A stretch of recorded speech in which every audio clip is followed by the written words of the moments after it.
What's going on, everybody? What's popping? Appreciate you guys rocking with us on this Monday. Weren't able to jump on yesterday on our normal time. I mean, actually, no, shoot, what's today's Tuesday? We couldn't jump on a Sunday in the war room. That was on me. Bunch of family events going on. Back home, had to chop it up. And you didn't miss nothing. 805. You ain't miss nothing. Enjoy that family time, bro. You ain't miss nothing. You don't even know how badly I wanted to go on. Like, I was actually kind of crossed my fingers. You guys might go on, and I would have been tell the fam, hey, give me 20 minutes. Let me just go pop on real quick with these guys real quick. And it was just like, there was so much that I wanted to talk about, but at the same time, I was so disgusted that I just kept drinking and having a good time. So I had a little bit of fun, but man, my guys, we kind of waited until Tuesday to talk about the mess of this team. We're going to bring up some fun facts. Not only was it just messy, right? 0-31, goose egg shutout. It was just one of the nastiest games I think I've ever seen a team play. But at the end of the day, there's some facts about this game that is just, it makes it even worse. And we're going to bring those up.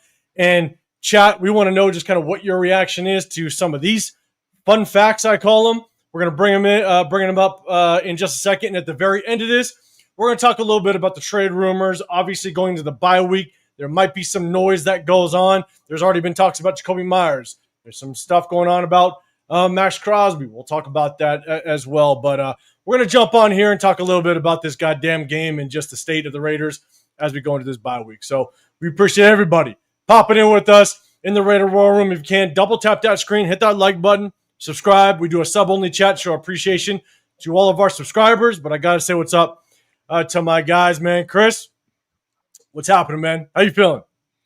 I'm feeling good, man. I'm feeling good. You know, the NBA starting today. So I'm about to try to, get to this bag. Have my boy Severe help me because I'm not really big in the NBA. So have my boy help Parlay me. King. But yeah, man, full transparency.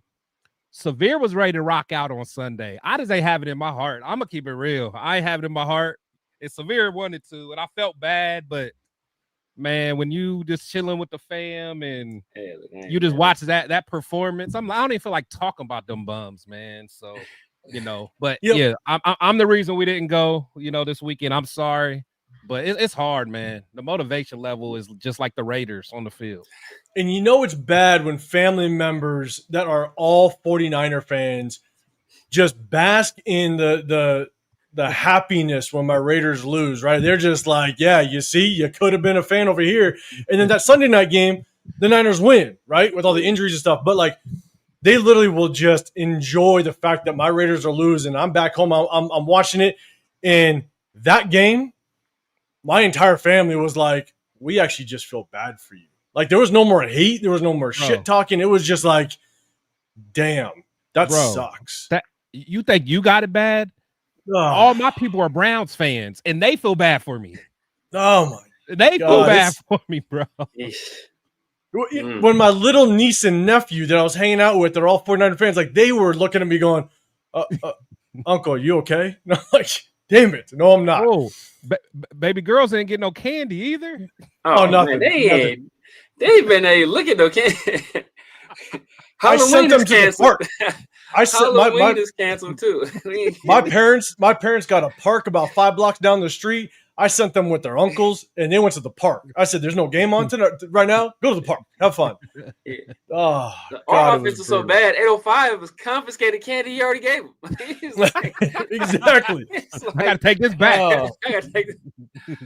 Oh God, it was brutal, man. But no, man, Chris, man, I appreciate you with me, man.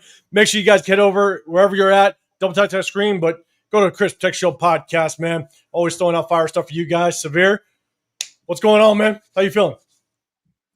Yeah, man. Hey, it's probably for the best that Chris did not let me get in front of a camera on Sunday. It's probably for the best, man. Because I don't know what I would have said. I don't know what I would have said. It would not have been good. So I had a few days to kind of marinate, and it ain't got no better, really. To be honest with you, it hasn't got any better. I'm feeling better about this team. In fact, listening to Pete Carroll, it's made me even madder. It's made me even madder. I'm smiling right now, so I don't curse. Yeah, man, it's wild, guys. Everybody, make sure you guys go hit up Severe as well. Again, double tap that screen. I'm 805 Raider, Real Talk, Raider Nation, man. We appreciate you, chat. We appreciate y'all. I'm gonna say what's up to the chat, but then we're gonna have a little bit of announcement to our regular Wednesdays, and so I'm gonna hit you guys with that. But Robert Penny in the building. What's going on, man? Appreciate you, Raider Paul. What's happening? Emily in the building. Raider Paul, let us know. Are you still coming to the Cowboys game? I will understand if you're not. I think you live out in Texas, I think. But if you ain't coming to that game no more, I think a lot of us will understand. But let me know, because, again, I live here. So easy access. I can walk over and have a good time. God, that's... Yeah. I will understand if no one goes to a goddamn game moving forward. They might put up 60. Yeah. Because that Cowboy team is rocking. Maybe not in playoffs or if they ever make playoffs, but regular season, Dak lets it fly. Emily, appreciate you popping it. LS, appreciate you as well. What's going on? I said it once, and I'll say it again. This is always going to be a tank year. If we're paying attention to the offseason, nobody's getting fired outside of maybe Tom McMahon. Yeah, and I think that's the hard part is, the moves that Tom Spytek made. I mentioned this. I went with Rundown and Jay. I went live with them on their Saturday show, and I said, look, it looks like Spytek was all about rebuild. All the moves he made was rebuild, but then Pete Carroll kept feeding us, but I'm used to 10 wins. It's like, God damn it, man. So, yeah. What a mark. Pick a struggle, man. Pick a struggle. Right. Don't be fat and ugly. Pick a struggle. Mark in the building. What's going on, man? Mario, what's happening? Big Mike, what's going on, brother? Big Mike, happening. Becoming a member. Appreciate it. Just so you guys know, all three of us, depending on what channel you're on, we do have memberships. It's just a way to support the channel. But at the very least, we appreciate everybody. We do a sub-only chat. Just show our appreciation. But we do have memberships. If you guys want to support the channels, we definitely appreciate it, man. But Big Mike, appreciate you popping in here. Assassin's Creed in the building as well. Mario, what's going on, brother? Appreciate you. Where's the flag? What's happening? Marcus in the building. What's going on, man? MGs, what's happening? Raiden in the building as well. Straight out of Hawaii. Raider Hawaii in the building. Good seeing you, brother. Dre in the building. Shock Bowers, what's going on? Let's see. Not sure if I said what's up. Kevin Lurker, what's happening, man? And shoot, I know I missed somebody. Where's she at? I'm not scrolling down. I'm not scrolling down enough. Let's see. Myra, I saw you. What's going on? Take the Warriors. Take the Warriors over the Lakers tonight. That's what Myra's saying. Don't get Chris all hyped up on these parlays. Oh no, man. I heard to believe in skinny Luka, man. I heard you might need to believe. LeBron ain't playing, so no. That may not be enough. Skinny Luka may not be enough. Luka by himself, yeah. Especially just don't let Aisha been tripping recently. Stephen Head might be in the game right now. Yeah. Just don't let Chris find the cheat code, because he helped me with the cheat code in baseball with the 3-inning under. Oh, that's why Chris was mad too. Baseball season over. He like, damn. I know. That's my light bill. Man, but I think I got a good one for football now. I got a little greedy this last week, but I'm gonna get you hip to something, man. Hey, I kind of like my basketball one today, though. Yeah, that was smooth. I think that might, we'll see though. See, Chris gets so fed up with the Raiders, he's gonna start his own sports betting channel. That's what he's gonna do, and he's gonna rock it out. I already know what channel Chris starting. Oh yeah, oh yeah. I've been researching that. I'm a scumbag, bro. I'm a scumbag. Wine to the face. When you, oh God, is that what is that? What is that? It's actually some port. Is that Coppola? Oh, I'm drinking port. He's a Kahlua. Coppola. No, I'm drinking some port, man. No. Watch out. You went from the 8.6 pumpkin beer to the tall bottles. Yeah. I like it. Yeah, I like it. Some dessert wine. So again, guys, we're gonna jump into just some fun facts of that absolutely disastrous game of the Chiefs. Again, it might make the loss even worse if you haven't heard of any of these kind of facts about the game. We're gonna break those things down. But we're gonna talk about the game real briefly, and at the very end, we're gonna talk about kind of just the trade rumors. So Art in the building. What's going on? I didn't say what's up. Luz Zuno. I think I'm pronouncing it right. Appreciate you. Rose Town, what's going on? Huey in the building as well. What is happening? Let's see. I know I said what's up to Kevin Lurker. What's going on, man? Bueno in the building as well. And Oon, what's happening? We suck again. You ain't lying. Oh, yeah. No lies detected. Herman, what's going on, man? Raider Smoke in the building with the super chat. Appreciate you. I'm on the NBA. Code Dubs, what's going on, man? My guy, Raider Smoke. Salute to you, brother. Yeah, no, no one hates you for that. I think a lot of us are moving on to some bigger and better things. But we're still going to rock out here. If we got to start them, bench them, cut them, we will do it just to make up some time. Pop's in the building as well. What's going on? Coach, Jumbo, what's happening, man? Larry in the building as well. Man, Alec M, appreciate everybody that's rocking with us. Wyatt, what's going on? All right. Let's see. I think I almost got everybody. If I don't, I'll get to the rest of you, man. I appreciate everybody in the chat. Again, double tap that screen if you can. It hits that like button, but hit that sub button as well. You got Chris Protect Show Podcast, The Severe Raider on this side. I'm 805 Raider, Real Talk Raider Nation. Before I bring up these fun facts, we got a little bit of announcement. Typically, we break down game film on Wednesdays. YouTube gave us a little bit of information, and YouTube basically says they don't like us live streaming Raider NFL content. They're basically going to shut it down. Obviously, a lot of you guys that checked in with us last week, they just disabled the live. We were kind of going back and forth. We weren't sure if it was just YouTube messing with us. There was a bunch of issues nationwide with YouTube. Oh no, YouTube basically is not allowing us to do the NFL breakdowns. So we're going to talk after this. We're trying to figure something out. But basically, yeah, we can't go live. But if we were to do something, we basically would have to do a pre-record. But then at the same time, you just shut off the monetization. You can't make money, nothing. Anything that's made off of it basically goes to the NFL because of the owners of the content. So we might try to figure something out, but it just makes it real tough for us. So just letting y'all know, it's not us just shutting it down. It's YouTube shutting us down, unfortunately. But again, we'll keep you guys updated. Sucks, but it is what it is.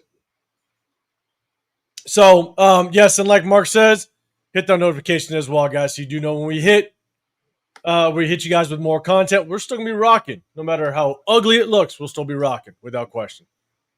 So, let's get into some fun facts, all right? We're going to get into some fun facts of this game and chat. Let us know how you feel on these. Again, it's not about just the overall stats of the game. Obviously, we know the stats were nasty. I mean, Geno Smith threw for 60-something yards. Ashton Genty rushed for 25 yards. I mean, stupid stats. But there's definitely some others that just make the game just a little more disgusting. We'll talk about it, and we're going to break down just kind of our thoughts with this coaching staff. So we're going to go ahead and share the screen, pick this up. Hopefully you guys can see it. Let's have a little bit of fun. First one. The Raiders had a total of 3 first downs. Kansas City had more touchdowns than we had first downs. When I kind of saw that, guys, if you have a comment on it, if you guys have a question or what have you towards as we go down this list, hit that hashtag Raiders, just catch my eye. But it's just disgusting to know that in one of those first downs, we didn't even earn. It was actually off of a penalty. So realistically, we only earned 2 first downs, which tells me KC they had more touchdowns than we could actually. They doubled our first down conversion rate based on their touchdowns. That's wild, man. Chris, any thoughts on that first one? I mean, it's just so ridiculous. Just when you think about it, like it's yeah. I'm speechless, man. Just watching the game, you're just watching it like this can't be real life. Yeah. No, I'm speechless on that, man. I mean, it was just poor playing. I mean, no effort, out coach on every bit of all 3 phases. It was just it was sickening, man. Like all these fun facts aren't fun. I'll tell you that. Nothing fun about damn facts. It's not fun, but it just kind of makes you sickening. You know what I'm saying? That even outside of just the game stats, this is what that game really showed. So, Severe, man, any thoughts? Our really 2 earned first downs, and KC basically scoring more touchdowns than earned first downs. I mean, any thoughts on that? Yeah, man, it was a disgusting performance offensively, man. It was just like nobody on the offensive side of the ball did anything right. Nobody. And to all you Trey Tucker fans out there, it should look a lot different when he ain't got nobody else taking them double teams, don't it? It should look a whole lot different. No. He ain't cooking like he was before. Well, he got to be that dude. So that quiet all that Trey Tucker noise I've been hearing for weeks. When he ain't got somebody else taking the attention, he's regular schmegler. Regular. He's 5 foot 5.5 Trey Tucker. That's fast. He ain't about to do shit else. Yeah, it's gonna be it's tough. LS, man, YouTube quietly looking after our mental health. That might be their strategy. And Dre's saying 151 time, fellas. Do not throw out 151. I have bad memories of 151. Bad memories. So second one, our longest offensive drive was 16 yards. We only had 2 drives. Out of the 10 drives, I believe we had 10 or 11 drives. Only 2 of our drives were more than 10 yards total. All you can do is laugh. I mean, that's really all you can do. We have the highest paid offensive coordinator in the National Football League, and we traded a 3rd round for a veteran quarterback, and our longest offensive drive was 16 yards, and we only had 2 drives, more than 10 yards. Severe, I'm going to throw it to you first this time. Which thoughts on that? Yeah, man. That was despicable. It was despicable. I mean, this is like offensive. This is like our offense was offensive. It's like it boggles the mind how bad it was. I think on a scale from 1 to 100, QBR, Gino had a 7.7 on one. That's like the grades the special kids got, and like that is like it's how can you get that low? You think like 7.7. Like I've never seen a single digit score ever. I've never seen and he maybe Justin Fields. Let's scratch that. Justin Fields. But you're in Justin Fields' level of quarterback play right now. Like he was bad. The offensive line wasn't good. Genty was trash. The receivers were trash. Michael Meyers was trash. Everybody was. Chip Kelly was trash. Pete Carroll doesn't know that we're bad. Like he's an idiot. Like everybody. Everybody was bad. Everybody was like they was looking forward to the bye week. Like they was like, look, how can we get this over as quickly as possible? Look, y'all, if we don't get a single effing first down, we can be out of here. We can be out of here. I know a good barbecue spot. We get that thing up out of the game. Like it's a 10 a.m. start too, bro. We good. I'm with you, man. Chris, longest drive, 16 yards, only 2 drives more than 10. What's your thoughts? I mean, like you can take another sip of your drink if you want to before we get it. Yeah, let me I completely understand. I mean, it's just unreal. I mean, I don't know what else to say. It's like,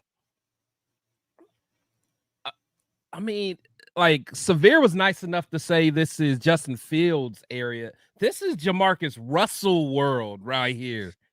Like, this is Jamarcus Russell territory, man. Like, I mean, like we were talking about the QBR being like 7.7. Like, it kind of reminds me of like you guys know them standardized tests, like whether ACT or ACT, like you get a certain amount of points for just putting your name on there. For just putting your name on there, you get a certain amount of points. Like I'm sure you get a certain amount of points, like a baseline, just for showing up on the field. Yeah, just stepping on the field, you get a bare minimum of a 7.3. Just for stepping on the field, bro. Like, what are we doing? What are we doing? Putting the uniform, just for putting your name in the back of the uniform, like just have your name correctly. The name is in the back of the. Okay, that's a 7.3 QBR. That's a 7.3 right there. And look, we're gonna get down to that, but here's the thing: is like it's just some of the, if you even dive deeper into just how the game played out with some of these numbers, just like, damn, like it just makes it even worse if just one other thing just kind of went wrong. So we're gonna get to the next one. I thought the Titans had the worst offense in the league until I saw Sunday. Until I saw the Titans looking like the greatest show on turf compared to. and here's the thing, and I said highest paid offensive coordinator. You traded a third round for a veteran quarterback, and you picked an offensive player at number 6 overall. You picked a running back. Back rounds. You picked our first 4 picks, offensive players. First 4. We got Genty, Besh, Caleb Rogers, Charles Grant. Darian Porter was the third. Darian Porter was the third. Oh, yeah, third. But still in the third round, yeah. So 4 3 out of 4. Yeah. Yeah. Like, wow. Raider Hawaii said, why do so many other streams get to break down film and you get shut down? The only thing I noticed was different was they went live. And then M85, you said, can we use still photos? So yes, we can use still photos. Raider Hawaii, other teams, they are doing videos. But the thing is they can't monetize the video at all. So they basically make nothing off the video. Yeah, and it's not live. And it's not live too. It's not live too. Which is like I've done pre-recorded shows. It's not as interactive. Obviously, we can't interact with you guys, so it's like it's not as good. It's not as fun. Yeah, Herman 3 first downs. Yeah, it's nasty work, man. It's tough. But yeah, in pre-recorded lives, it's just not as fun. Like we don't get to interact with you guys. Like get you guys' comments, your feedback, stuff like that. And plus, we'd have to air it on all 3 of our channels in order for it to actually support all 3 of us. You know what I'm saying? And so you guys would get flooded with the same exact thing through all 3 channels. So it's tough. We'll see if we can pull something up, but man, it's tough. So all right, so let's get to the next one. Raiders had 30 total offensive plays. The Chiefs had 30 first downs.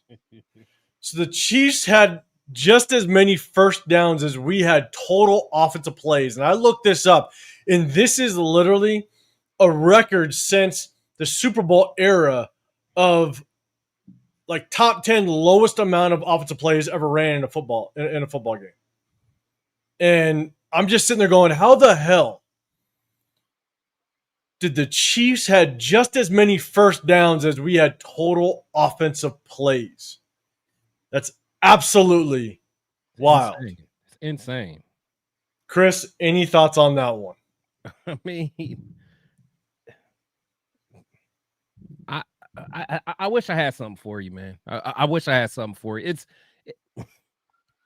That is insane. I mean, just look at that. That is insane. 30 total plays. What a base at. Yeah.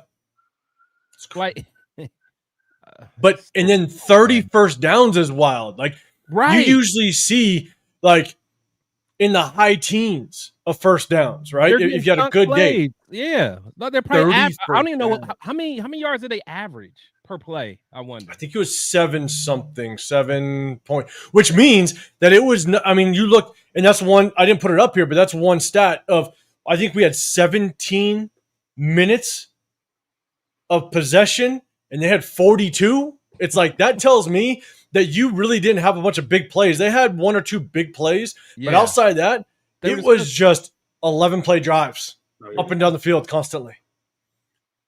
Just, you want to talk about picking somebody apart? That's what they did to us. Like 30 total offensive plays. The Chiefs had 30 total first downs. Severe, man, what's your thoughts? And look, it could have been worse. Right? They kneeled. They been so much worse. Took out. This is the second team that has taken out their like they felt so unthreatened by us that they pulled Patrick Mahomes. Just like the Colts, they knew, they were so sure that nobody we had on the field posed any threat to them at all offensively. That they're like, we don't even need to put our starting quarterback out there anymore and let him get hit. We'll put in our backup and still win comfortably. Like, that's how bad it was. Like, they started kneeling with 2.5 minutes left in the game, and we had all 3 timeouts. Like, they weren't worried about anything. It was crazy. This is like that was the most disrespectful thing I've ever seen in my life. Like, it's one thing to lose, but it's another thing that, like, you lose so bad that your opponent shows pity. Like, that's your despicable. rival. Your That's rival. despicable.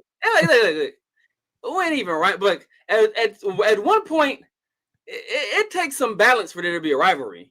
Like, good point. Good point. It takes some, it's good like point. A rivalry takes like some give and take, some good back point. And forth. Like, oh man, with some it's this Raiders. Like, this Raiders week. They're like, all right, cool, all right, for sure.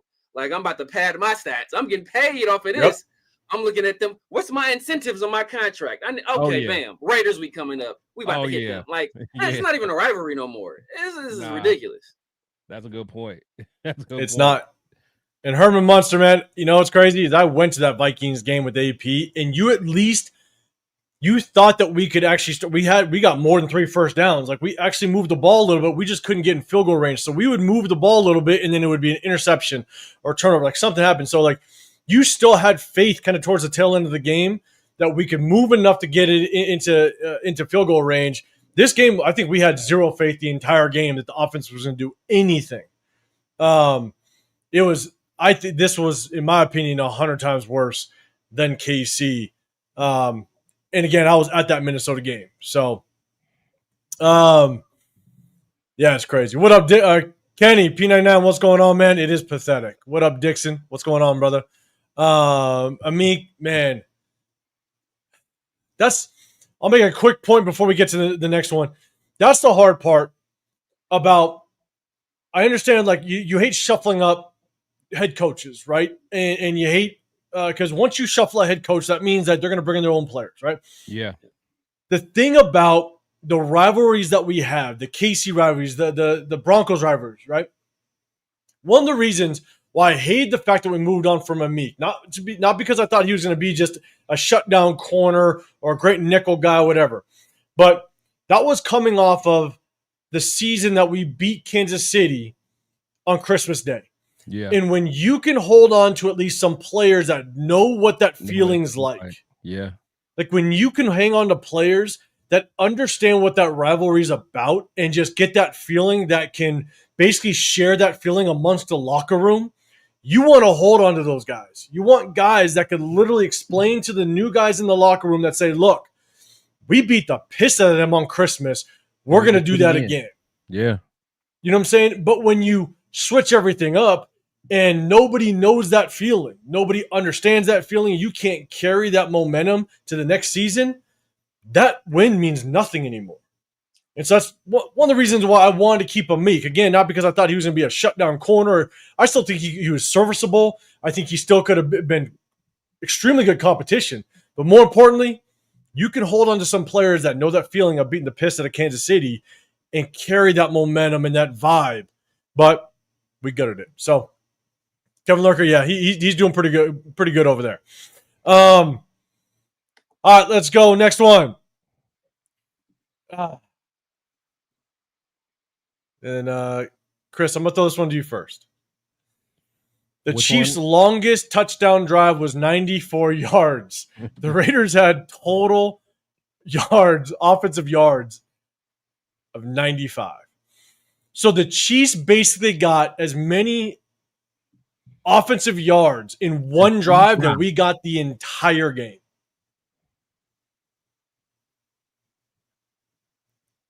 Highest paid offense coordinator, veteran quarterback, number 6 overall running back. Chris, what's your thoughts? As my brother Severe says, despicable. Despicable.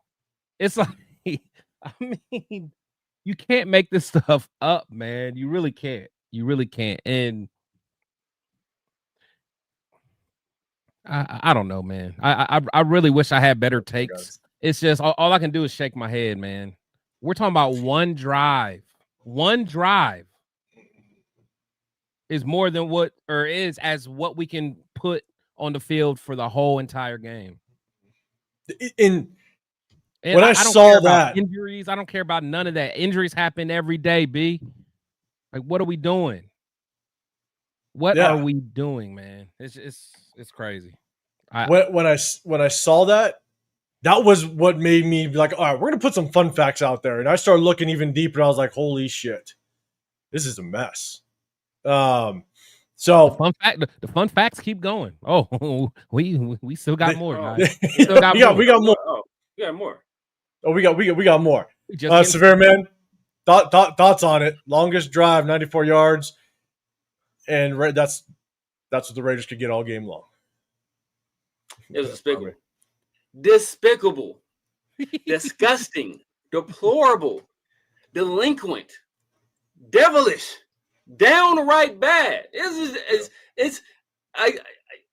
We saw, anybody who follows baseball, we saw Shohei Ohtani put on one of the best performances we've ever seen from an athlete.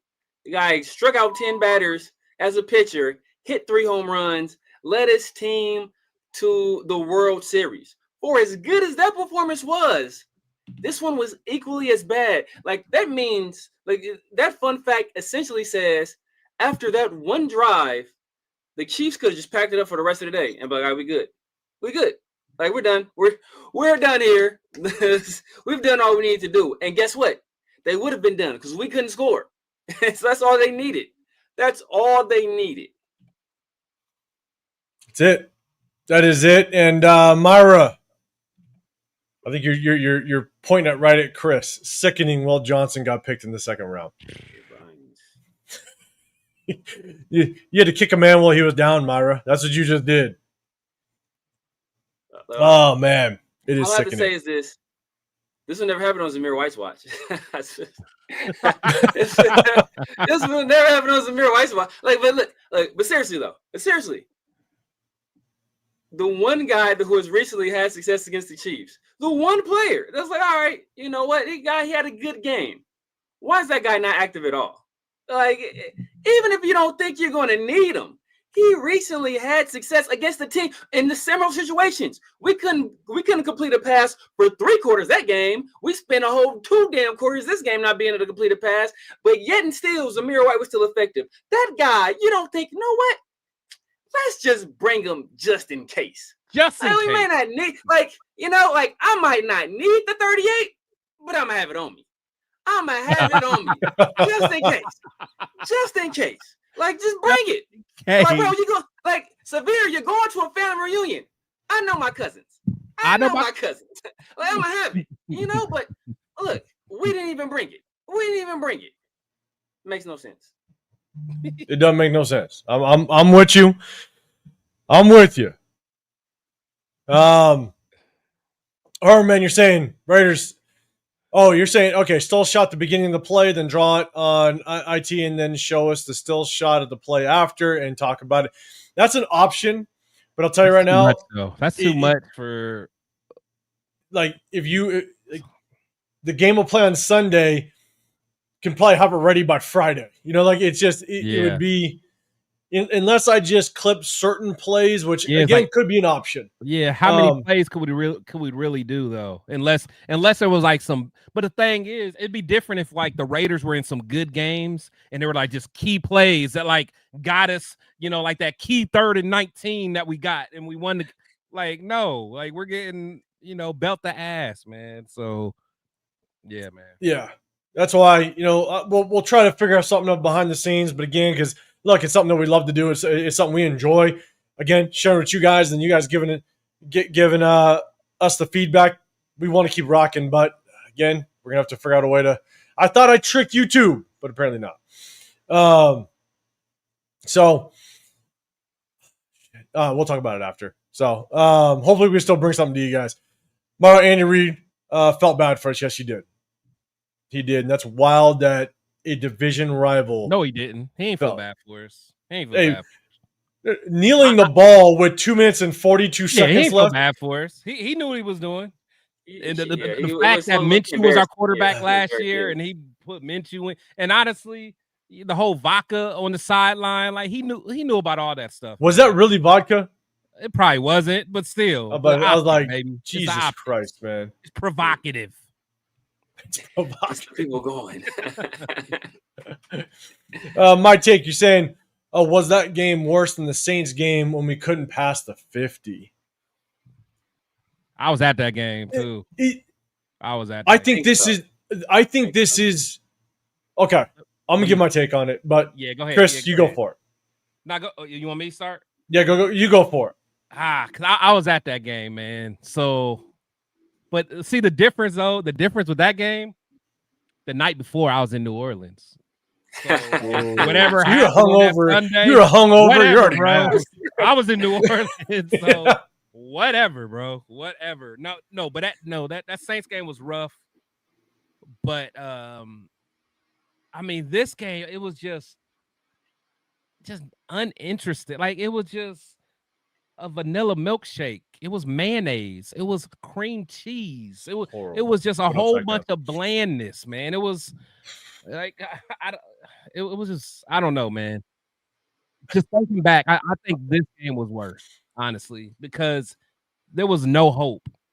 There was no hope in this game. Like we knew that it was almost as if like they knew exactly what we were going to do. Like they had an answer for everything. Like Pat Mahomes didn't look.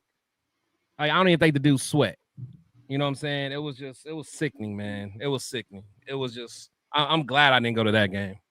And salute to everybody that went to it, but that's a rough one. I know. So here's the thing. I see some of the super chats. We're gonna get to those in just 1 second. Severe, what's your thoughts? This game worse than the Saints game? What's your thoughts? I'll probably say this game. This might be recency bias. Might be recency bias. That's true too. Because like I was expecting to lose this game. I wasn't expecting us to get embarrassed. Nah. You know, like the Saints game, I didn't think that was gonna happen.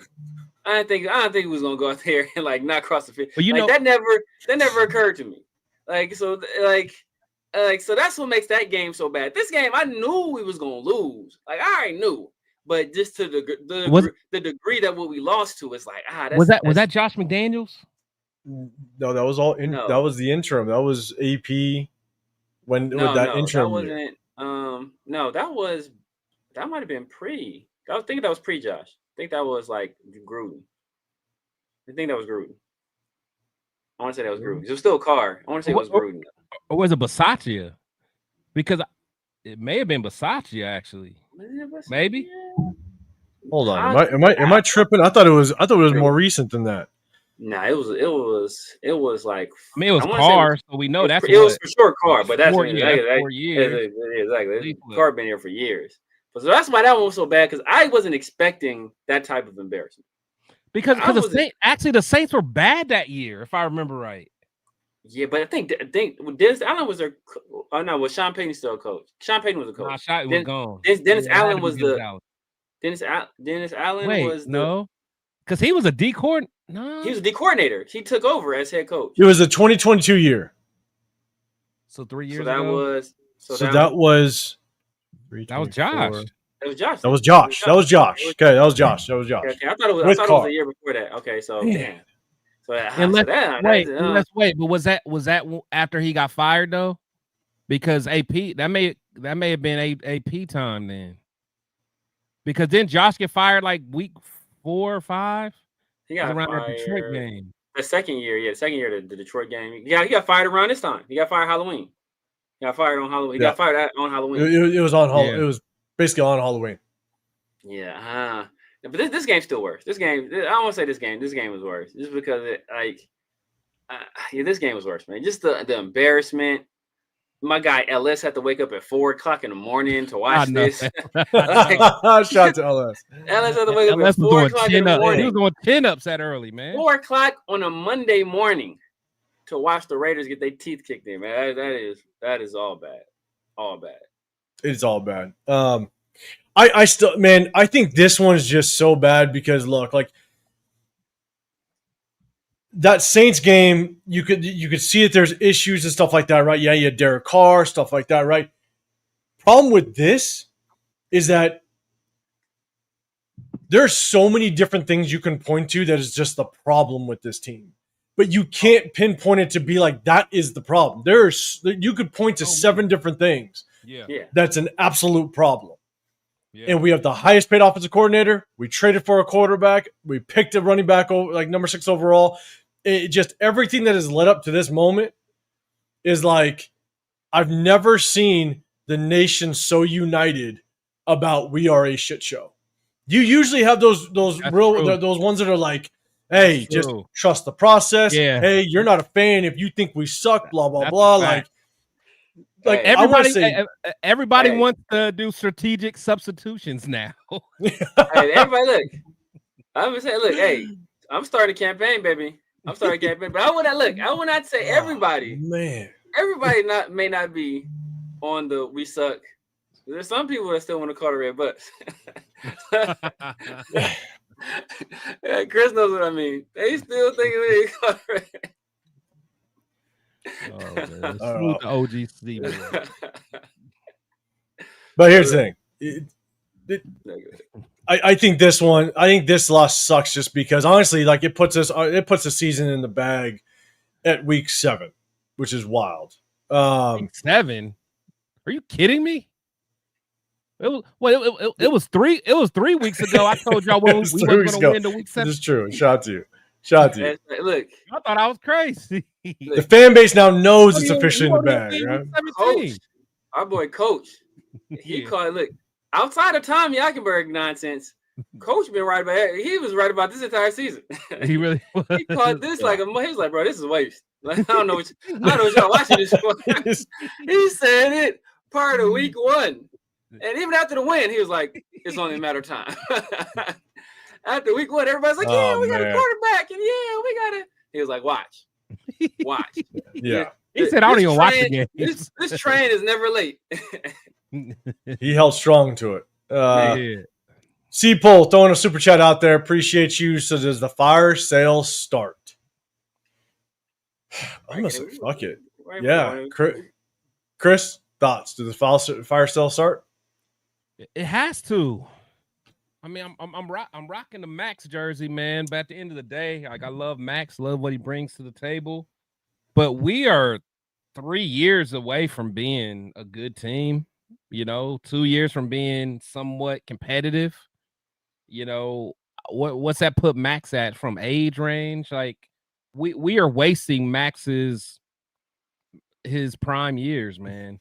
By the time we finally get it together, if we get it together, like literally we would have to start next year to get it rolling.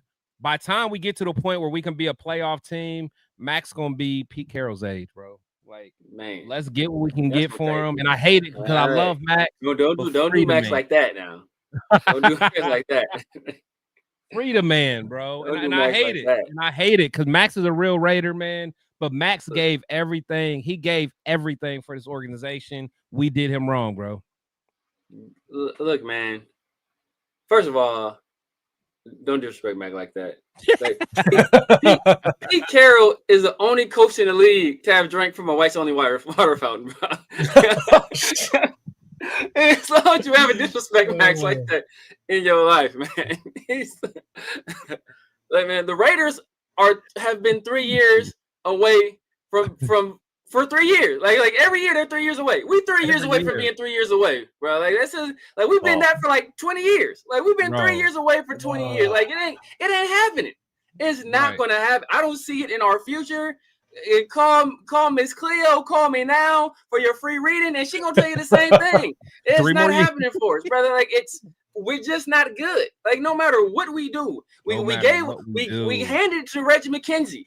And he fumbled it. We handed it to John Gruden and Mike Mayock. They fumbled it. We handed it to Josh McDaniels and Dave Ziegler. They fumbled it. We handed it to Tom Telesco and AP, and they fumbled it. Now we handed it to the greatest player in the history of football, and he is in the midst of fumbling. And guess what? He ain't got the refs here to protect him this time. This motherfucker gonna be called a fumble. Like it ain't gonna be no tuck rule on this bitch. It's gonna be tuck your ass at the bottom of the AFC West. That's what all it is going to be. So I I don't see any way out of this. I don't see any way out of this. Me either. I literally don't see light at the end of the tunnel at all. Like, I'm with you. Like, honestly, like, I got asked a question the other day.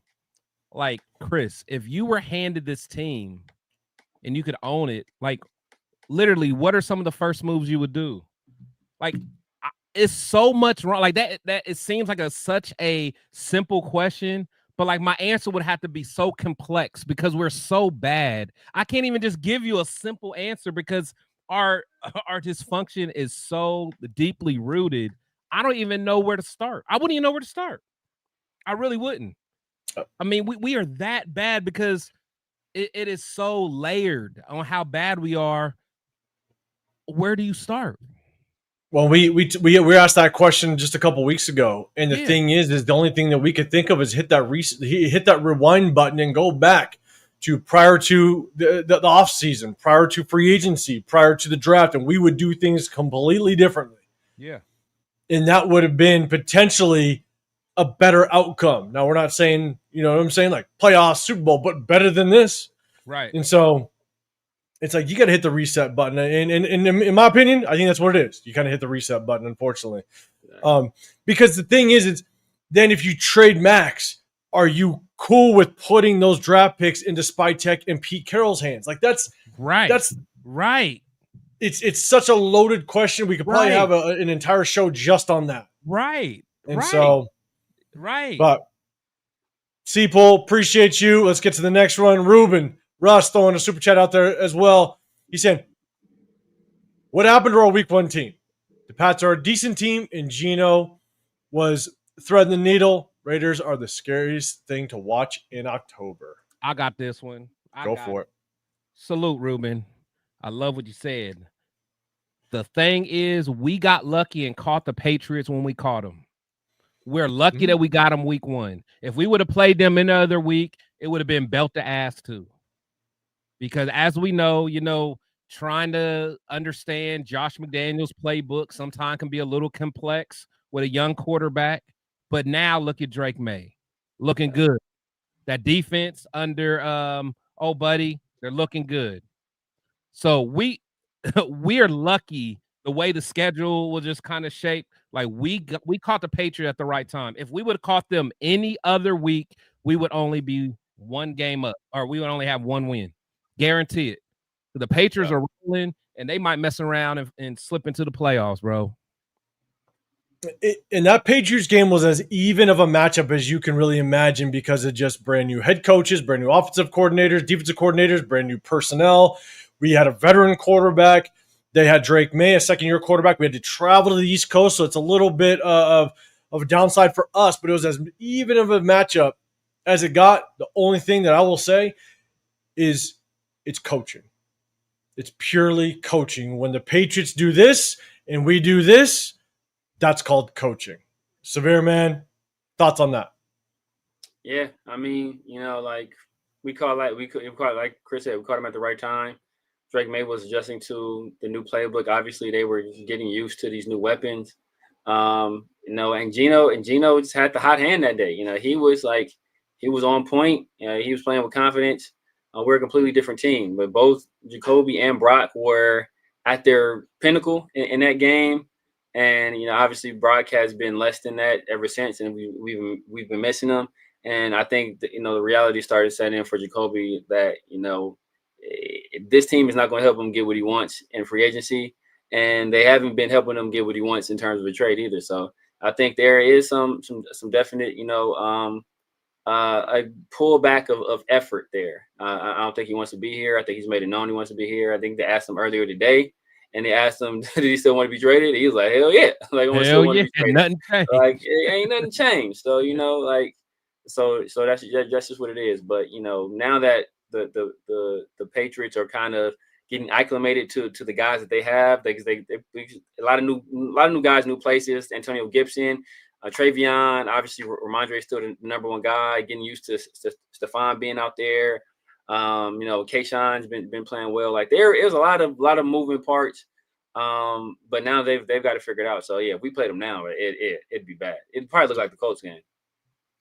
Yeah, it's a wrap. Ray Flores, man. So what do you think about gossip and trading Crosby? We're going to talk about the trade potential, just the rumors in just a second. I see another super chat down there. I'm going to get to the super chats down here. LS season was in the bag weeks ago. No lies detected. Edgar, what's the status of Maxx injury? I don't think we know just yet, but it's a bye week. We'll probably find out more mid next week. They're just going to rest up at this point. He ain't skating no criticism either. I hear a lot of people talk. A whole bunch of talk about players that get injured. They can never. Why we bring him back? He can never finish the year. Why bring this guy back? He's hurt all the time. Like, this is the third year Maxx has been hurt. The third year, bro. I'm just saying. Like, all the time you talk about all these other tools getting hurt. Maxx is hurt every damn year. My mother almost died, and anybody say a motherfucking thing, and now he hurt again. So it's going to get to the point of diminishing returns in a minute. You keep messing up especially like the joints and stuff like that, bro. Like, at some point, them things don't bounce back.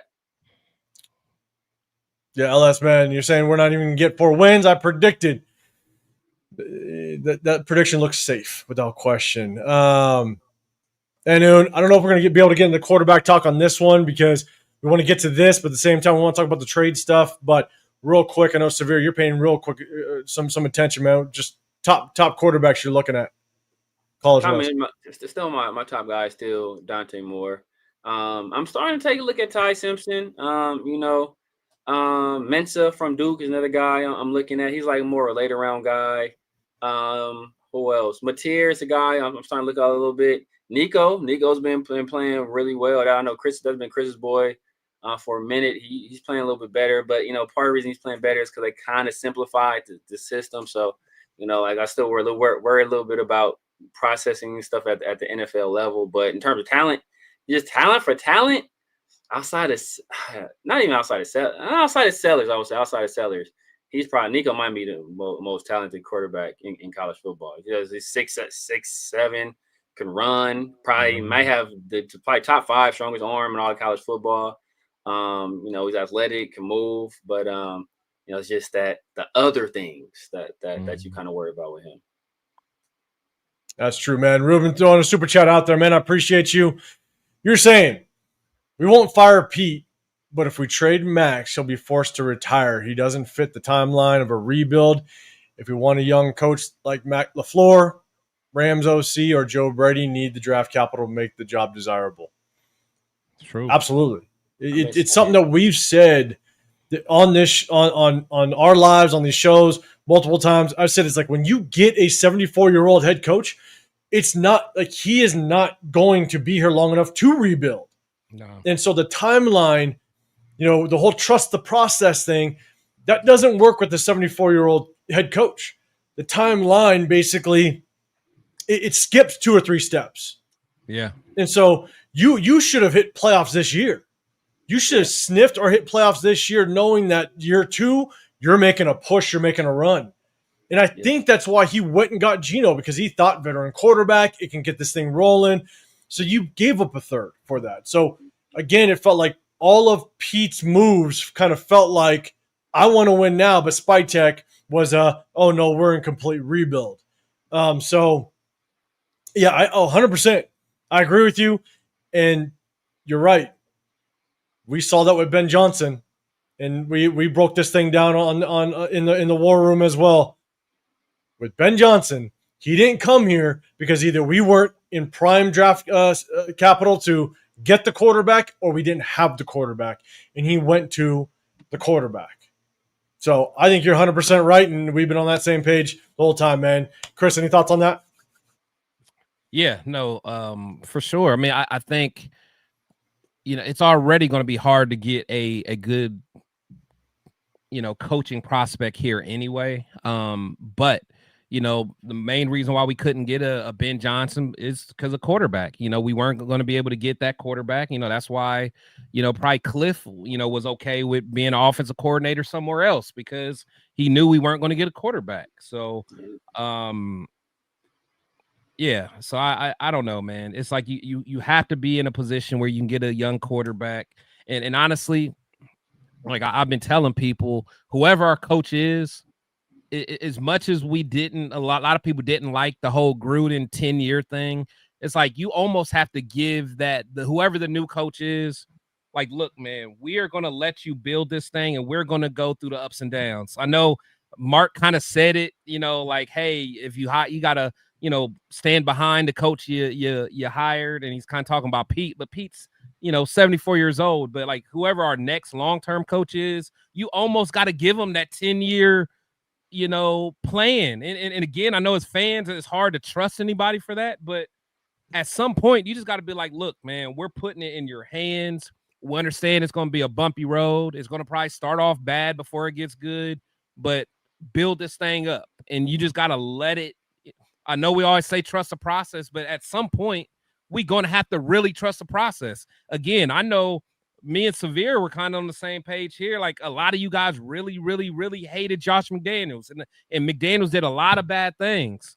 But my thing is, I still thought it was a wrong move to fire when we did. It was a wrong move to me to fire AP when we did, because that sends a message to everyone else.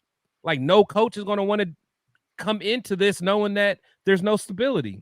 That's the only reason John Gruden came, because he got that 10-year deal. Like, and I know as a fan base, we're not going to want to hear it, but whoever that coach is, you have to give him a chance to go through the good and bad. And that's all there is to it. Yep. 100% true. And the shitty part is us as Raider fans, we're now put in a situation with a 74-year-old quarterback that we can't go through that process with, because he won't be around, right? And at the end of the day, the problem is that if we look so bad, the problem is that we have nobody in the waiting that we were hoping Pete Carroll was going to prep somebody, and Chip Kelly ain't looking like it's it. I'm not a big fan of Patrick Graham as a head coach, but the moment you move on from this entire coaching staff, whatever you thought Pete Carroll could have done, like changing the culture and creating this winning culture, that's completely out the goddamn window, with the players included, because the new head coach is going to bring in their people, their players. So, Severe Man, thoughts on just Pete, and is he going to be forced to retire if we let Maxx go and all that fun stuff? I don't know if we'll force him to retire. I mean, before the season, ironically, right before we hired Pete Carroll, we were talking about it when we were interviewing, when we had interviewed him, and then I think I was on the show with Farrell Rundown, and I was just cooking Pete for how old he was, and then Jeff wanted to debate me about it, and then unfortunately I had to cook Jeff on the debate, But one of the people I kept bringing up was like LaFleur. Like we should hire a young guy like that instead of a guy like Pete Carroll, because the first thing you think about when you hire your head coach shouldn't be who's going to be my next head coach after this guy. Like that thought shouldn't cross your mind. But when you hire a guy that was 73 at the time, who's 74 now, like that has to be on your mind. If that's not on your mind, then you're stupid, because you have to think this guy is not going to be coaching at 78 years old, right? You probably don't think he might not even coach to 77. So that means at that point in time, your potential is capped. So it means you have a 3-year window to win a Super Bowl. So you either go all in and do everything you have to do in those 3 years to win it, or everything you're doing under that coach is a complete waste. Because even if he's the greatest coach of all time, the best you've ever seen in your life, if he doesn't win in those 3 years, then you got nothing out of it. And if he's terrible and you have to fire him, then those were years that could have been spent developing a younger head coach that are now gone and you will never get back. Like, like that's why the decision never made sense. People say, oh, he's a foundation builder. Like, you can't transfer foundation. You can't transfer culture, because a new coach is going to want to bring in their own culture. Even the very thought of you saying Pete Carroll is going to bring in culture lets you know that obviously the culture from the last head coach we just got fired is going to be destroyed. So why do you think when Pete Carroll walks away, or he gets fired, or he retires, that the new coach is not going to bring in his very own culture? So even the thought of you saying he's going to establish a culture lets you know immediately that the culture is going to change when we go to the next head coach. So it just never made any sense. Good point. 100%. But I think we also said it's tough because we think Pete Carroll was our last resort and we were Pete Carroll's last resort. There was nowhere else to go from there. Which sucked. No one else. People were refusing interviews with us. They're like, we ain't touching the Raiders with a 10-foot pole. I'm going to go stay and be a coordinator over here, which is just crazy. But Rube, man, appreciate the super chat. LS, you're saying, I appreciate the super chat, man. Appreciate you throwing out there. And guys, LS, just being a member of channels, man, we appreciate you. We do have memberships available if you guys want to tap into those. Just support the channels. Chris Textual Podcast got his. Got the Severe Raider. I'm 805 Raider. My channel's Real Talk Raider Nation, man. We appreciate all you guys. And just so you guys know, we do a sub-only chat. Show appreciation to our subscribers. So if you want to be included in the chat, hit that sub button. We definitely appreciate it. But LS throwing a super chat out there. The Spy Tech Carroll regime is exactly the same as Ziegler, McDaniels, and Mayock Gruden. No one knows who's calling the shots behind the scenes. At this point, you're right. I mean, we just don't know. We're all over the place, man. All over the place. One looks like a rebuild. One looks like I want to win now, and it's just not meshing. It's tough. It is tough, without question. What up, SoCal Sal in the building? What's happening? Appreciate you popping in here with us. All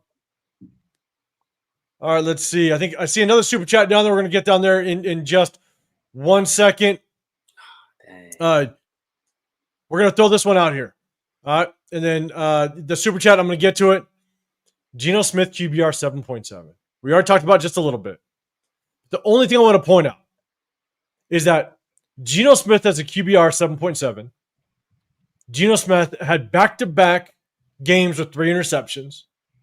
He should have had 3 interceptions the next game. He should have had back-to-back-to-back games with 3 interceptions.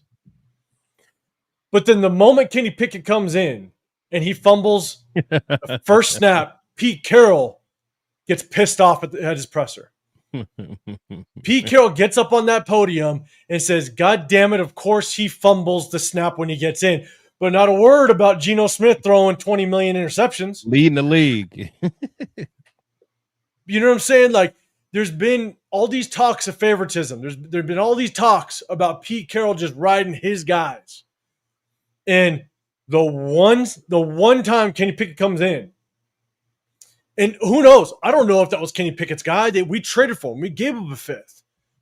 But why the hell is that your first comment of Kenny Pickett for fumbling the snap, which never should have happened, but you see it happen with a backup quarterback coming in randomly. You see it happen. And Pete Carroll was real quick to say something negative about it, but not a negative word out of Geno regarding Geno Smith. Chat, let me know what your thoughts are on that. Severe, what's your thoughts? Not only a negative word. He's still out here making excuses. He's still copping. He's still copping pleas for this dude, Geno Smith. Like, bro, like I don't know if he's took on a job as a public defender. He got a legal defense fund going for him. Like the way he's out here defending this dude, like he is Johnny Cochran out here for Geno Smith. Like it's crazy. It is crazy. And that's why I say, man, all these decisions people will keep putting on. Look, they want to blame other people. We know who's making these decisions, man. It's clear. It is quite clear. Perfect example. We had questions on who was the JPJ thing about. What was that about? Come on, bro. We know who that's about. Why is JPJ taking out the game? We putting in Kappa? Come on, dog. Come on. What happened? I'm not letting you let Chip slide though. I'm not letting you let Chip slide. Chip ain't sliding. Chip getting his because he only had 3 first downs in the entire game. Like people but I would say we all know who make personnel decisions. Like we all know. Like he talked about we didn't pull Geno Smith out of a game. We were getting Geno Smith 35 years old. He didn't pull Geno Smith out because he needed to practice. We getting our asses kicked against the Chiefs, and he pulls out a second-year player in Jackson. He don't need practice. But 35-year-old Geno Smith need practice. Like make it make sense, bro. And like it don't like he is a straight liar. She the deceiver, heartbreaker, and I won't let you back on my like, bro, you just been lying this entire time. It's like the lies is piling up. They piling up. They are mile high. And at this point, the world sees it. This fool went out there and actually said, like, oh, I think it's gonna be this bad. Like what? Like, the nerve. The nerve. Like it's crazy, bro. Like he look, it's Mr. Magoo at this point. Like you looked at this team and thought we was competitive. Like you thought we was competitive, man. This is ridiculous. Ridiculous. It is, man. Chris, anything on that? I think Severe nah, he worked that one out the park. He hit that bad boy out the park, bro. He did. Mutation, man, with this throwing a super chat out there. I appreciate you. I switched to the Chiefs after week 3, and it's been one of the best decisions of my life. I love football again, and getting to watch the Chiefs destroy the Raiders this past Sunday actually made me cry. It felt so good. I mean, live your life, big dog. I ain't mad at you, brother. I ain't mad. Enjoy your good life. Hey, man. You are protect your peace. Exactly. Damn right. You damn right. I ain't mad at you, man. It's tough work, but hey, if that's your therapy, it is what it is because you know the Raiders ain't giving nothing. Chirp like they chirped on that Monday. Your breakfast tastes better. You know, the water, your ice water was a little colder, and you're like, it's everything. Man. It's better. Oh man, hey man, Mutation, I appreciate you throwing a super chat out there, brother. Unless man, no coach or GM is ever gonna come and do things that make everybody happy. They're always going to come in and do certain things that piss you off, no matter who they are. That's true. Like you're not going to please the entire fan base, especially the Raider fan base. We are very hard to please. So, I'm with you on that, man. My take. You're saying it's time to find a young offensive mind coach. To me, yes, we need to get a QB also. I think we all agree. It's time to start that process. If we could, like, if a Joe Brady came over, a Matt LaFleur came over, I think us as a fan base can finally sit back and go, let's let this thing play out for 3 years. And here's the thing. I don't care if you even go to the Super Bowl in year 3. I'd be cool if you made the playoffs. I'd be cool if we just started to see the trajectory go in the right direction. Yeah. And that would be my thought, man. Chris, what's your thoughts on that? No, I'm with you, man. Yeah, it's like I said, we're just in such a dark place, man. Yeah, I don't know. I don't know. But what I do want to say is salute to Chris Smith with the super chat. And that's Christopher Smith, father right there, man. I always got to give him a shout out, man. I met him at the Baltimore game, man. So every time he pulls up, definitely got to show him love. But yeah, man, it's just tough, man. As a fan, we're so defeated. We don't know what feeling good even feels like anymore. We just get teased, and I don't know. I really don't know where to start, man. It's just all this. You just keep looking at this list, man, and we're just a joke. We're a joke, and it's going to take a while to get it going in the right direction. But with the decisions we're making, we're nowhere close for it even to get to that point. So, like, I wish I had something more poetic to say, but I don't, man. We're trash. We're dumpster juice. What did Cam Ward say? Like, we ass. We ass, bro. Man. Oh, there's to it, man. Yeah, and yeah, appreciate Chris Smith throwing a super chat out there. That's awesome, man. Shout out to him. Let's see. Ellis, you're saying LaFleur wouldn't come here if you offered him $100 million. Bro, come on now. Yeah, why would he come here? Why would, bro? We have to. We getting to the point where we're gonna have to start offering like ownership stake in the team for somebody who want to coach here. Right. Like, we're at that, bro. Like I said when we fired Josh McDaniels, I'm like, bro. Like, mark my words. Yeah. People see this. They do. They see how you dogged them. They see how the fan base dogged them. They see how we gave them essentially no shot to try to build the team in his own image. Like, and we fired him. We didn't even give him a full 2 seasons. We didn't even give him. Did we give him a full season and a half? I don't even know if we gave him a full. I don't think we gave him a full season and a half. Yeah. Like, we gave him a season and like a third. Like, bro, like. Even if it's bad, Yeah, let him finish the year out. Finish the year out at least. Get rid of him in the offseason. If you fire him in the most embarrassing way possible, like it made no sense. And then you think we would have learned from our mistake. And we didn't. We did the same thing with AP. And again, we fired the guy in the most embarrassing way possible. Not like we just letting the guy go. We let the guy come up after the year and talk to the media and say he thinks he has the job. And then the next day we ask him. And then we send out the reports that, the Raiders keeping Tom Telesco. They're going to keep Tom Telesco. And what happens? Right after those reports come out, we fire him too. Like, nobody's going to want to come to this team. Like, bro, what are we offering? What are we bringing to the table? Like, I laugh about this now because at the time I really wanted Cliff Kingsbury. He's one of the guys I identified as an OC. And now I think about it, like, bro, we came to Cliff Kingsbury. Like, look here, guy. We got Aiden O'Connell and Gardner Minshew. But you only get 2 years. Like, yeah. Like, what? Like, what are we doing? The disrespect. Like, I would have laughed in their faces as I slammed the door behind me. Like we not bringing anything to the table, man. Like we're gonna have to get one of these like super low key, super low on the totem pole. We have to hire like a quarterbacks coach. That's where we're gonna have to go. We're gonna have to do like Lane Kiffin, Steve Sark. Even Sark told us no. Like Stark walked around Oakland, looked at the stadium, looked at the facility, and told Al Davis, like, bro, you can kiss my ass. I'm going back to college. Go get my homeboy Lane. Lane was exactly. Lane 21 years old. He just now old enough to drink. He'll do it. He set Lane up something. He must have had beef with Lane. Or he wanted the full offensive coordinator duties. He was like, yeah, if I get rid of Lane, bro, that's my fast track to a college job, because he set Lane up something vicious. And we did Lane dirty too. So it's like, bro, time after time we do coaches dirty.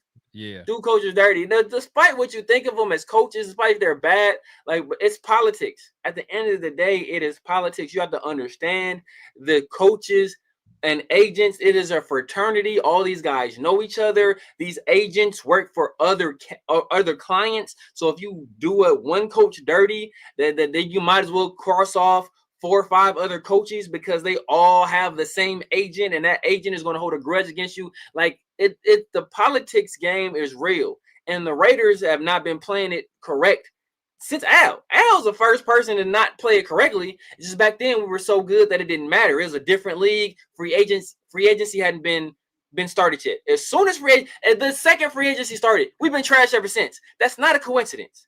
That is not a coincidence. That's true. Now, last man, he said, is it possible that Pete Carroll was a stepping stone to Chip Kelly's head coach? I've said it for a long time. It's the only thing that makes sense. You're bringing a 74-year-old head coach that you know is not going to last, most likely, his contract. You give him 3 years with the 4th-year option. He ain't last the option, let alone 3 years. But here's the thing, is that you needed someone that was going to take over. And if you brought in Pete Carroll to change the culture, then there's no way you had to continue on with somebody that was already in the building. And the only way that you could pull a guy like Chip Kelly that just won a national championship, one of the better offensive coordinators in college football, to come over here to be an offensive coordinator in our situation, I think it only made sense that they thought Chip Kelly was going to be the next guy. Because Mark Davis already tried to bring over Josh McDaniels, a young offensive-minded head coach, and I think he wanted to try to replicate that. And the only way that you could get Chip Kelly from his position is make him the highest paid offensive coordinator in the National Football League and give him somewhat of a promise underneath saying, hey, you are the next man. You're next. Yeah. I think that's the only way you bring Chip Kelly over, because there was no way to entice any other higher caliber offensive coordinator to come over here and take over this offense. There's no other way to do it. So I do think that was the plan. And I don't know if it will remain the plan based off the way this offense looks, because Jesus Christ. Chris, any thoughts on that?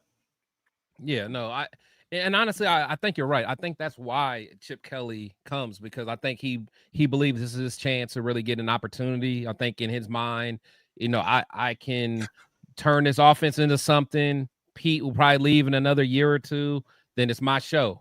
you know, and honestly, I think, I mean, it makes sense, you know, but, and that's the reason why I can't stay off of Chip, because I feel like, you know, during that conversation, like he had to get those assurances, like, look, man, you know, I'm letting you take care of this offense.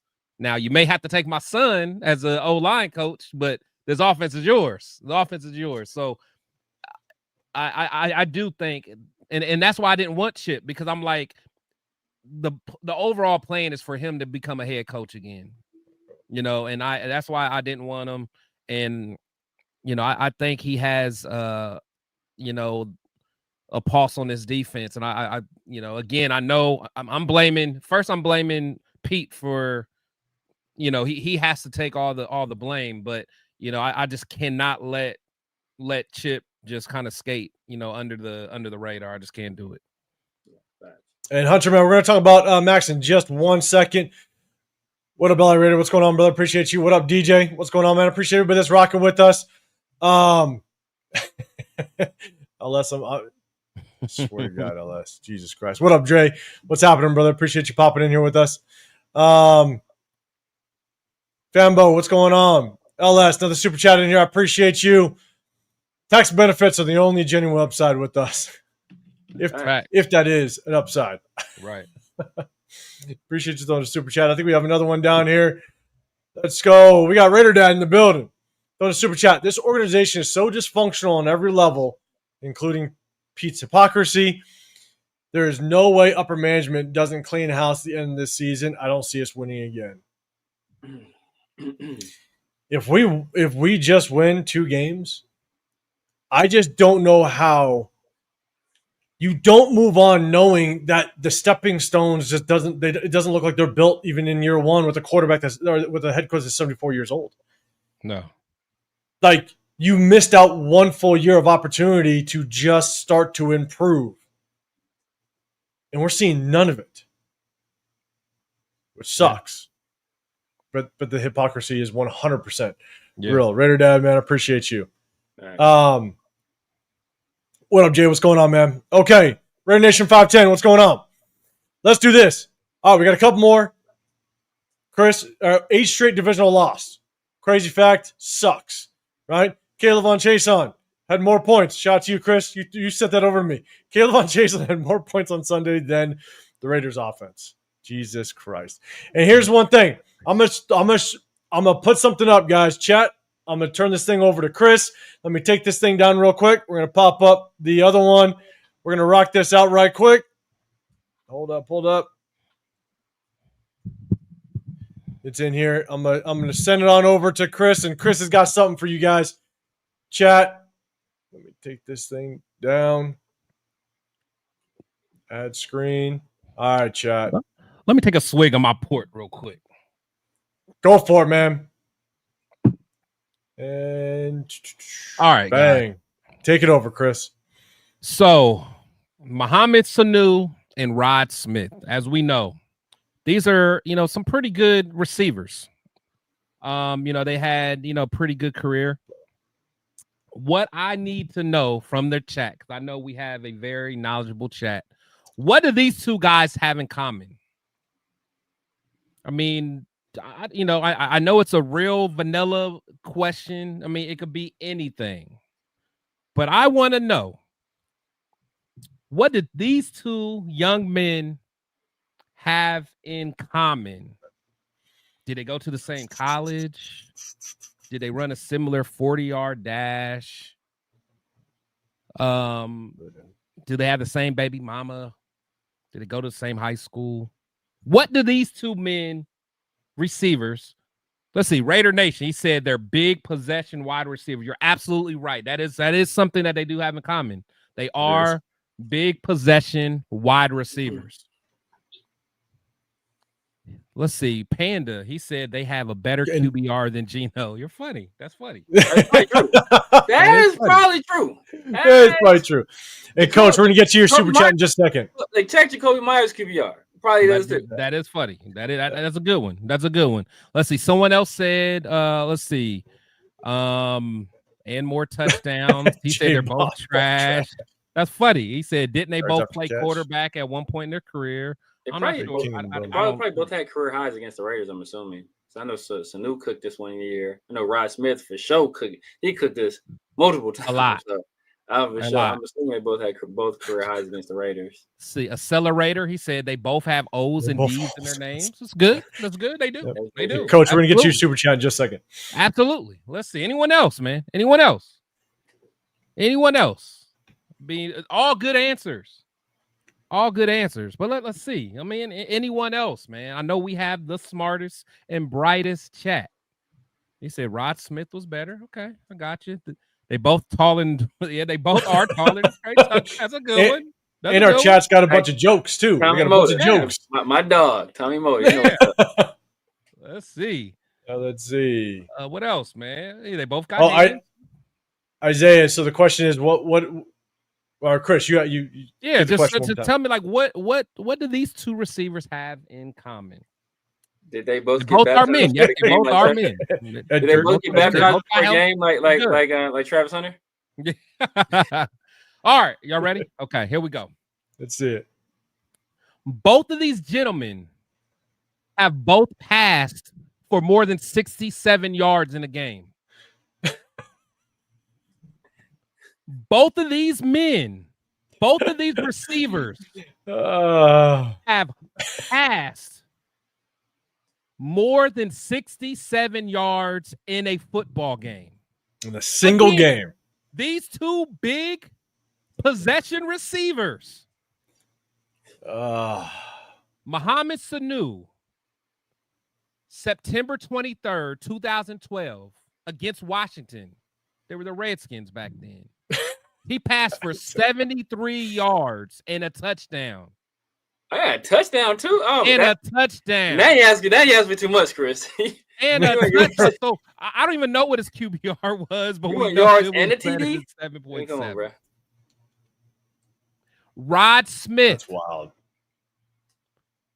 In KC, October 5th, 2003. Kansas City. Rod Smith threw for 72 yards. Are y'all hearing me? Hello? You know what? I don't hear nobody. Rod Smith did it against KC. He's thrown for more yards as an AFC West player against KC than Geno Smith has. God, Jesus. Hello? Oh, yeah, Quirk. I remember Randall L. getting some work in passing that ball too. I'd be curious if Randall L. No, we know they did, like him and Cordell Stewart, but like those guys, were quarterbacks. But Rod Smith, those are pure receivers. Pure.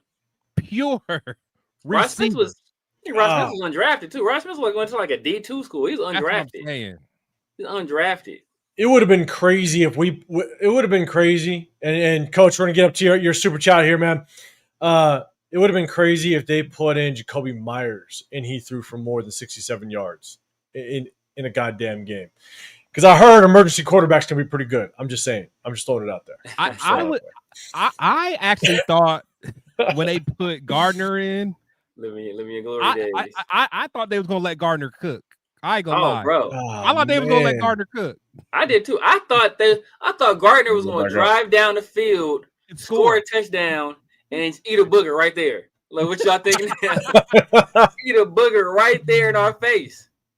Oh, man.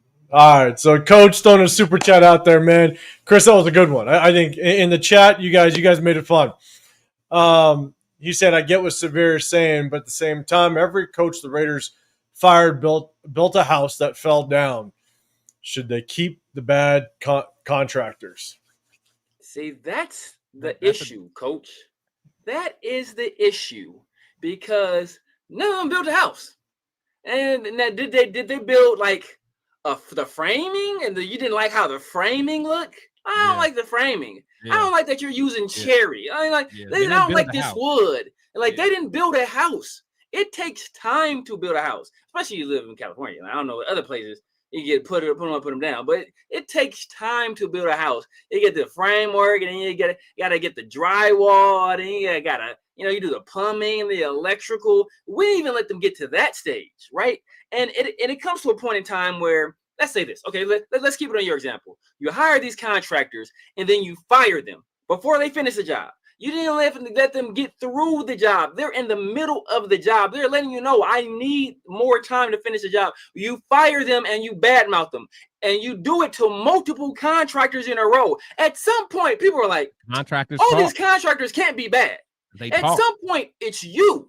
It is your fault. And that's what, and then what you got to do? You got to bring this old ass contractor out of retirement that ain't built houses since the 80s. That's what you got to do. Like, and then you're stuck with this weak ass contractor because nobody else will take the job. And guess what? And if you fire this contractor, then you're shit out of luck because nobody. So now you're at the point where, well, damn, I got to let this guy finish.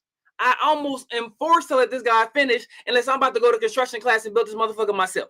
Because you done burnt your bridge with every contractor in town. So now we're between a rock and a hard place because should Pete Carroll be fired for this performance? Yes, he should. But now a pattern has developed where you're firing all these other people. So there's almost no way out. The only out in this situation is for Pete Carroll to do the noble thing and walk away gracefully. But there's one big issue with that. Pete Carroll don't know where the exit at. He doesn't know where the exit is. He lost. He's walking around the building. He can't find his way out. So there you just running the walls. God damn it, Severe. That's wild. This is our life, y'all. This is our life. But Coach got one more super chat. Jay, you're saying, man, this is gonna make me start drinking and then smoking. Yes, man. It's crazy work. Jen Slinger, what's going on, brother? Good seeing you in here. Yeah. Giving Chris some love over there. All right, Coach, and you're throwing it out there again. Another super chat. Appreciate you. You're saying, watch the Raiders be persecuted for bad contractors. Look at the nonsense Carroll's doing. It's been this way almost every coach, and I think, Silver, you kind of addressed that in what you just said, but it's just the reputation that the Raiders are getting with all the moves in the past. I'm with you. Anything you want to add to that one, Severe? No, I mean, I think like the one time we seriously did it. We done rebuilds twice where we did a complete teardown job, right? Reggie McKenzie came in here, he tore everything down, built it back up. I think 3 years after he was hired, we go to the playoffs. Yeah. Right? And the same thing. John Gruden does the same thing. Comes in, trades Khalil Mack, trades Amari Cooper, cuts everybody, gets rid of everybody. I think like 3 and a half, 4 years later, we're in the playoffs. It's like you have to tear it down. Like the two guys, the two times we've given people an opportunity to do tear down jobs and given them time to do it, we've gotten to the playoffs. So why don't we just do that again? It's this habit we have of keep firing guys. That's why we don't have any success. You can't build any traction if you just keep firing people because they don't win immediately. When like obviously it's going to take time because the last guy didn't win. Like you think your personnel was so good that like the next guy is supposed to just take off running with guys that he doesn't know that he didn't want in the first place. Like it just makes no sense. It makes absolutely no sense. In Rosetown, I'm not yelling at you. I'm yelling just in case Pete Carroll's watching so he can hear me.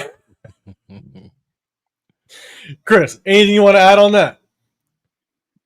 No, I mean, it's a spot on, man. It's you got to tear it down. And the thing is, like we made the playoffs with both those teams in spite of bad drafting.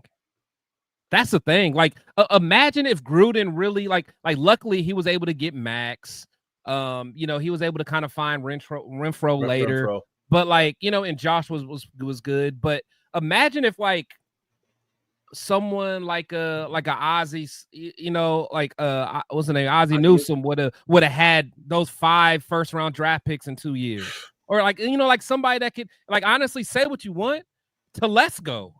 Give them 5 picks to Telesco. I guarantee he would have made something. Like Telesco did his thing. From a draft standpoint. Now, we can say whatever we want for other decisions, but I don't know, man. I don't know. It's like we got to do it. I know it sounds bad. I know we all love Maxx, but the thing is, with Maxx, we've won 2 games. We've won 2 games, man. Like we have, and it's not even like Maxx is dominating. So it's not even like he's putting up Myles Garrett numbers, man. So it's not like he's really being a true game changer. Like good offensive coordinators know how to neutralize him, at least make him be less of a menace, man. And that's what we're saying. That's what we're not going to play the Titans every week. Unfortunately, we're actually getting into the roughest part of our schedule.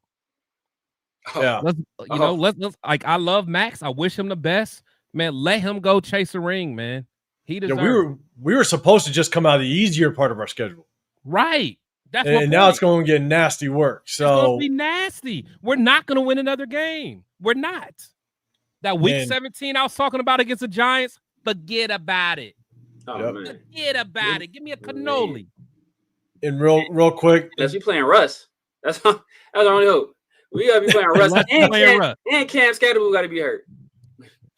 The other thing I'll add to this real quick, and then we'll probably have to talk potential trade candidates. Maybe we'll surprise you guys again. For you guys that don't know, YouTube does not want us doing the film breakdown. We're gonna try to get creative. We might be able to hit you guys with something, but basically, the problems they were having last Wednesday. They're basically just shutting the stream down if we go live stream and break down game film. So it's tough. That's what they're doing to us. But we're going to try to get a little creative. We might try to hit you guys with something, but we're still going to go live no matter what. Talk the topics. The Raider War Room ain't going nowhere. We just might have to switch some things up. But the thing is, we don't ask for much. Hit the damn like button, bro. Double tap the screen. That's it. 100%. That's it, man. That's it. That's all it takes. All it takes. I mean, look, I'm over here drinking some old ass wine, man. You know what I'm saying? All I need is a like button, man. That's all I'm asking for, man. Chris needed that for this live. God damn it! He needed anything he could find in that bottom shelf way at the bottom. All my 1800 going. Oh man, that was done on Sunday. I mean, and then I try to be festive and drink my pumpkin beer, and my boys make fun of me, man. Like, I don't know what to do from here. I don't know what to do. God damn it! It's always good times. And John Brady, you're saying Joe Brady, man. You've definitely been hollering Joe Brady. And here's the thing, like, it's severe. I 100% agree, and a lot of us, I think we agree, like, we have to find some sort of process. But the thing is, we did Raider things, and we just stuck ourselves with the head coach that can't give us a process because he's probably going to be gone just because of old age in the next year or two. Even if he was doing well, he might even just be gone. So it's like we picked ourselves a coach that we can't even roll a process with, which sucks. And so we did Raider things, and now we put ourselves in situations that it's like we're gonna have no choice but to move on at some point. So, but look, at the end of the day, we appreciate everybody. We went over just some bad, just fun facts of Sunday's game. We all know kind of how that went. We kind of talked. We're going to talk about some trade talks, but we got to go ahead. I'm good. We're good. You good? Yeah, I'm good. Yeah. Oh shit. Okay. Well, all right, Chris. You better go find what else is at the bottom of that drawer. I'm still rocking, man. I'm mad. I just lost my damn bet, man. I'm mad. Is that what it is? Oh, which one? Yeah, I lost a one. Like KG got his, but buddy, he only got 2 points in the second quarter, man. Who KD? No, KD got his 3, but what's his name? Shy.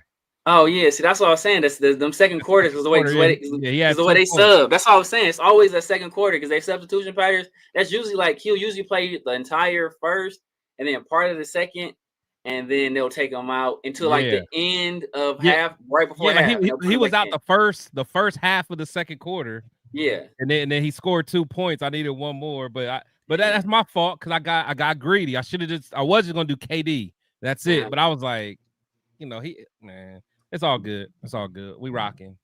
So let's do this. All right.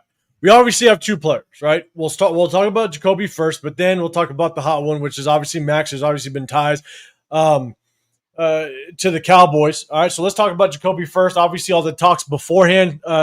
Chat, with the state of what the Raiders are right now and the way that obviously we see things going, what are your thoughts early on before the game started? There was rumors about Jakobi Meyers. A lot of us were a fan of extending him Me being one of them, given the fact that just what he brought to the locker room, type of player that he is. But obviously, we see what just the season has brought thus far. So, chat, let me know. Hit that hashtag Raiders. At this point, are you willing to keep Jakobi, move on from Jakobi? What type of draft capital would you accept for Jakobi? Let me know. Hit that hashtag Raiders. I'll do my best, try to bring it up.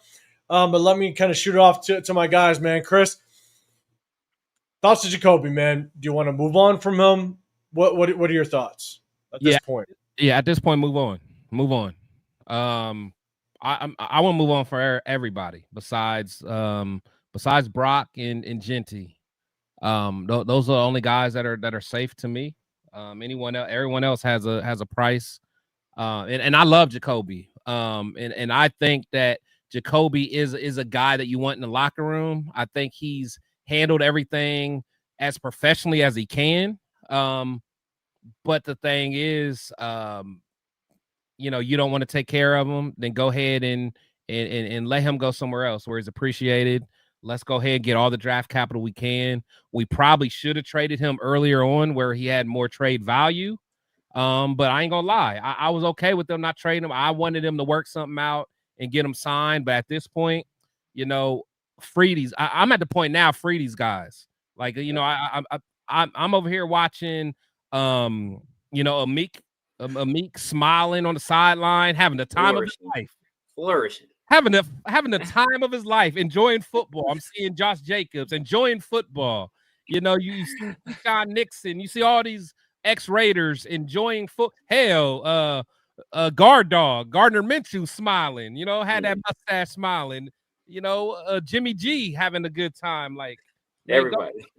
Go let Maxx enjoy the rest of his career. Go let Jakobi enjoy the rest of his career. Be with a functional team, man. So, as much as I like Jakobi and I wanted him on my team, we're at the point now where, let him go. And honestly, I like Brock so much, I mean, we can't give up Brock. We can't. So like I said, Brock, Genty, and for me, JPJ. Like, if we trade JPJ, I am going to go ballistic, bro. So those are the three guys that, to me, you can't trade. Because old ass Pete and Brendan and all them and Chip, they gonna be going. So let them be going, and then we can get our shit back together, move JPJ to center, and let's continue building. But those are the three guys you can't touch. So, Severe, I'm gonna throw it to you in just a second. Dre, you're saying we're Spy Tech. Here's my thing: is I think typically GMs they're not going to address the actual media. They might just do those interviews with Lincoln Kennedy and those guys. I don't think Spy Tech's going to actually address the media to address any of this stuff. So GMs are usually just behind the scenes. So I don't think we typically see GMs step up and talk. Again, just to the media, right? And so. But let's see. What up, Chris for Raiders? What's going on, brother? Appreciate you popping in here. What up, Chris? Sub, man. Hey, Lalo, appreciate you. You said sub to say it's a team sport, not boxing. Can't rely on Maxx. Jonah? That's a fact. And that's wild. The only thing I will say, and I asked about Jakobi, because the way that we're seeing things play out. I'll wait on this one after Severe, man. Severe, what's your thoughts on Jakobi? You think we move on from him? What are you thinking? Yeah, we definitely move on from him. I mean, at this point, like would you want a higher pick? Yes, but a fourth or a fifth probably get it done. Fourth or a fifth probably get it done. Whatever you can get, man. Yeah, whatever you can get. People holding off for comp picks. That won't even come until that next dress. Like, don't waste your time. Don't even waste your time, right? Get what you can get while you can get it, right? And like that's it. Get what you can get while you can get it. Cut your losses at this point. We tried to keep him here because I guess we thought we had some figment in our imagination that we were going to be competitive. Obviously, that hasn't happened. He asked for a trade a long time ago. Before the season started, he's like, yo, just get me up out of here. and we didn't oblige at that time. And I'm similar with Chris, except I'll take it a step further. I'm trading everybody. Only people I'm probably keeping is Brock and JPJ. They give me a first for Genty. Oh, peace, bro. You gone. You are gone. You are out of here. You are, bro. A first for Genty. Nobody will, though. Nobody will. Yeah. You're done. Pack your bags, bro. Pack all your leather pants. Get you the hell up out of here, man. I don't want to see you in the city of Vegas anymore. Take all your lip gloss with you. Like, I don't want to see you out here no more, bro.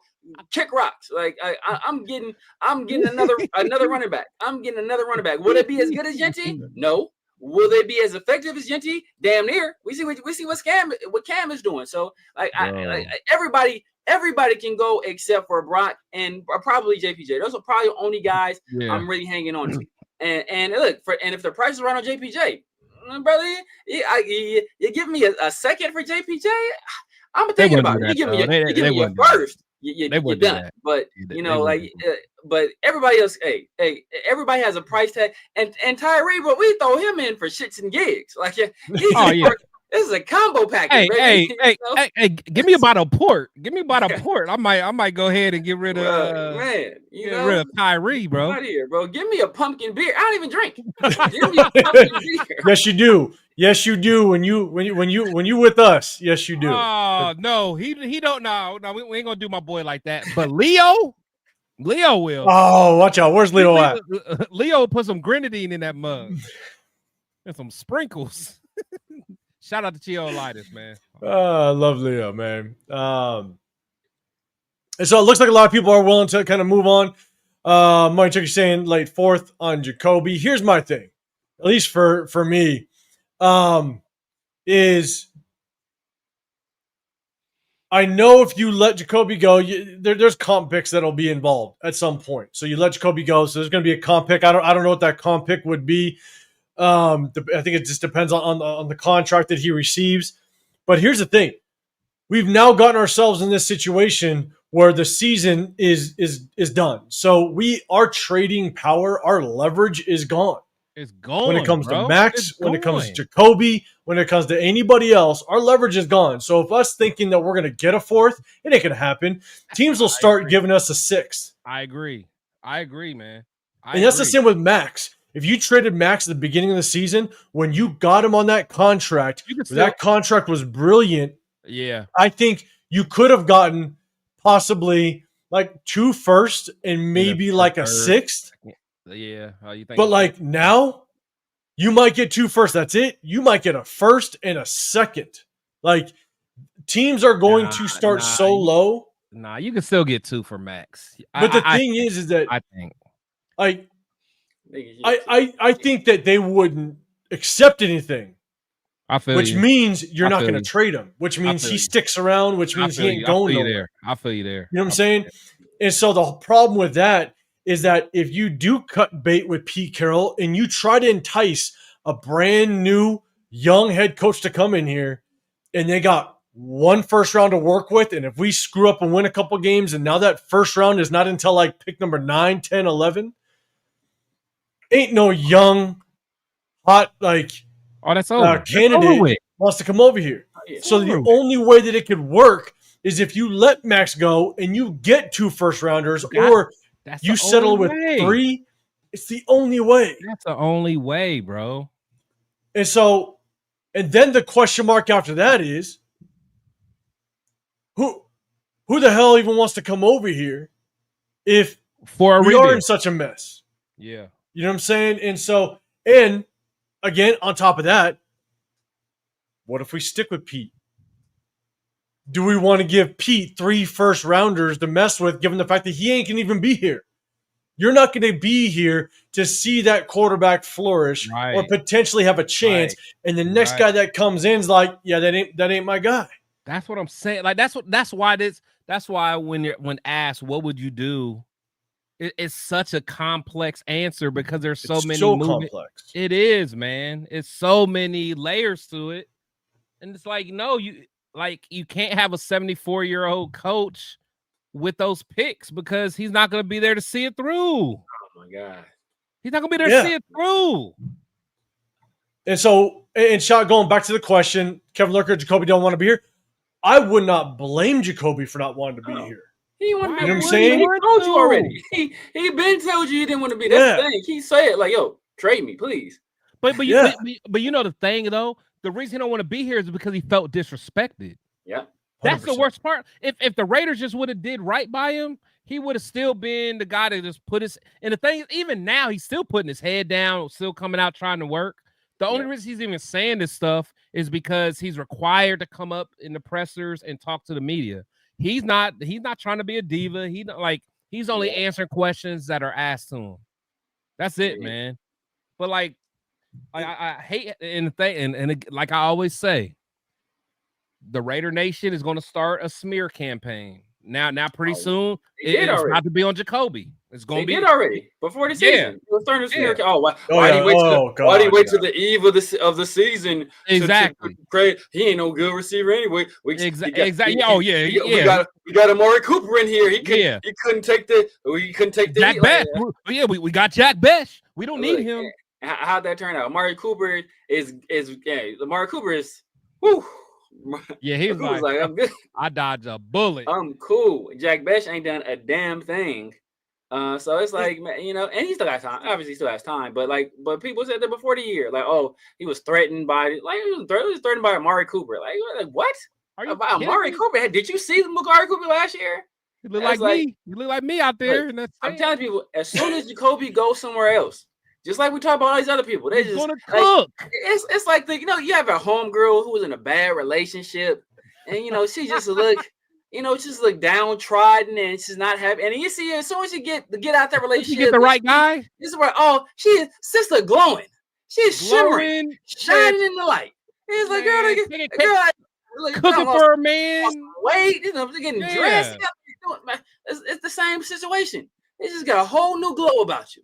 As soon as you get away from that basket, that's all the ex-Raiders is Darren Waller getting multiple touchdowns, Devontae out here getting multiple touchdowns, and Harper killing, Meek Robertson cooking, Neil Farrell and Byron Young each have Super Bowls. Super Bowl rings. Did they do anything to earn them? No, but they have them. Neil Farrell played in that Super Bowl. Half the rich people in this country didn't do a motherfucking thing to earn the money they got, but they got it, and that's all that matters. True. That's 100% true. God damn it. And look, before we start talking about trading other people, because we're gonna fully get into the Maxx topic real quick. But here's the thing, Ellis, you're saying teams could probably get JPJ for a third. Here's the thing: is like if the ultimate plan is to trade JPJ, if that happens, because they've been messing with JPJ way too raw. Like, it's just stupid. If we get rid of JPJ, you guys are going to have to block me. Like, you guys are going to have to literally do a press. No, seriously. No, you think I'm joking. You guys are going to have to go here and be like, look, whatever Chris says, we do not support, because I'm going to go off. I'm probably going to be canceled. We're going to have to put out a Craigslist ad. Severe, if we move on from JPJ, Severe, you and I will fly to Cleveland. We'll do a live with Chris, and we'll control Chris. We're going to control. We'll fly. We'll fly to Columbus. I'll bring you some real tacos. Taco place in Columbus. I'll bring you some real tacos in Columbus. Yep. you eating them Fernando Mendoza tacos. But here's the thing, in my opinion. If your ultimate goal, if we end up trading JPJ, why the hell would you bench him to lower his value? Like, and I'm not saying it's going to happen, but if it does, and you bench JPJ and other teams are seeing you're benching him for Alex Kappa, they're basically going to be like, yeah, we could have given you a third, but we're now going to give you a fifth. Just because we now know you're benching him, you don't even want him. Like him. Like, you're screwing up his value, bro. If that does go down, so I'm just gonna throw that out there, which sucks. But in addition to that, too, like they put out the thing, they put out the report that they're buyers and sellers. Like, motherfucker, how are you a buyer and a seller? Like, what kind of dumb shit is that? It's a struggle. Stupid. It's a struggle. What are we doing? It's stupid. It's so obvious that you're just trying to make it look like you're not desperate right now. So, oh man, the Raiders, they might be trying to acquire some people and go on a no, bro. That's not what happened. That's not what happened.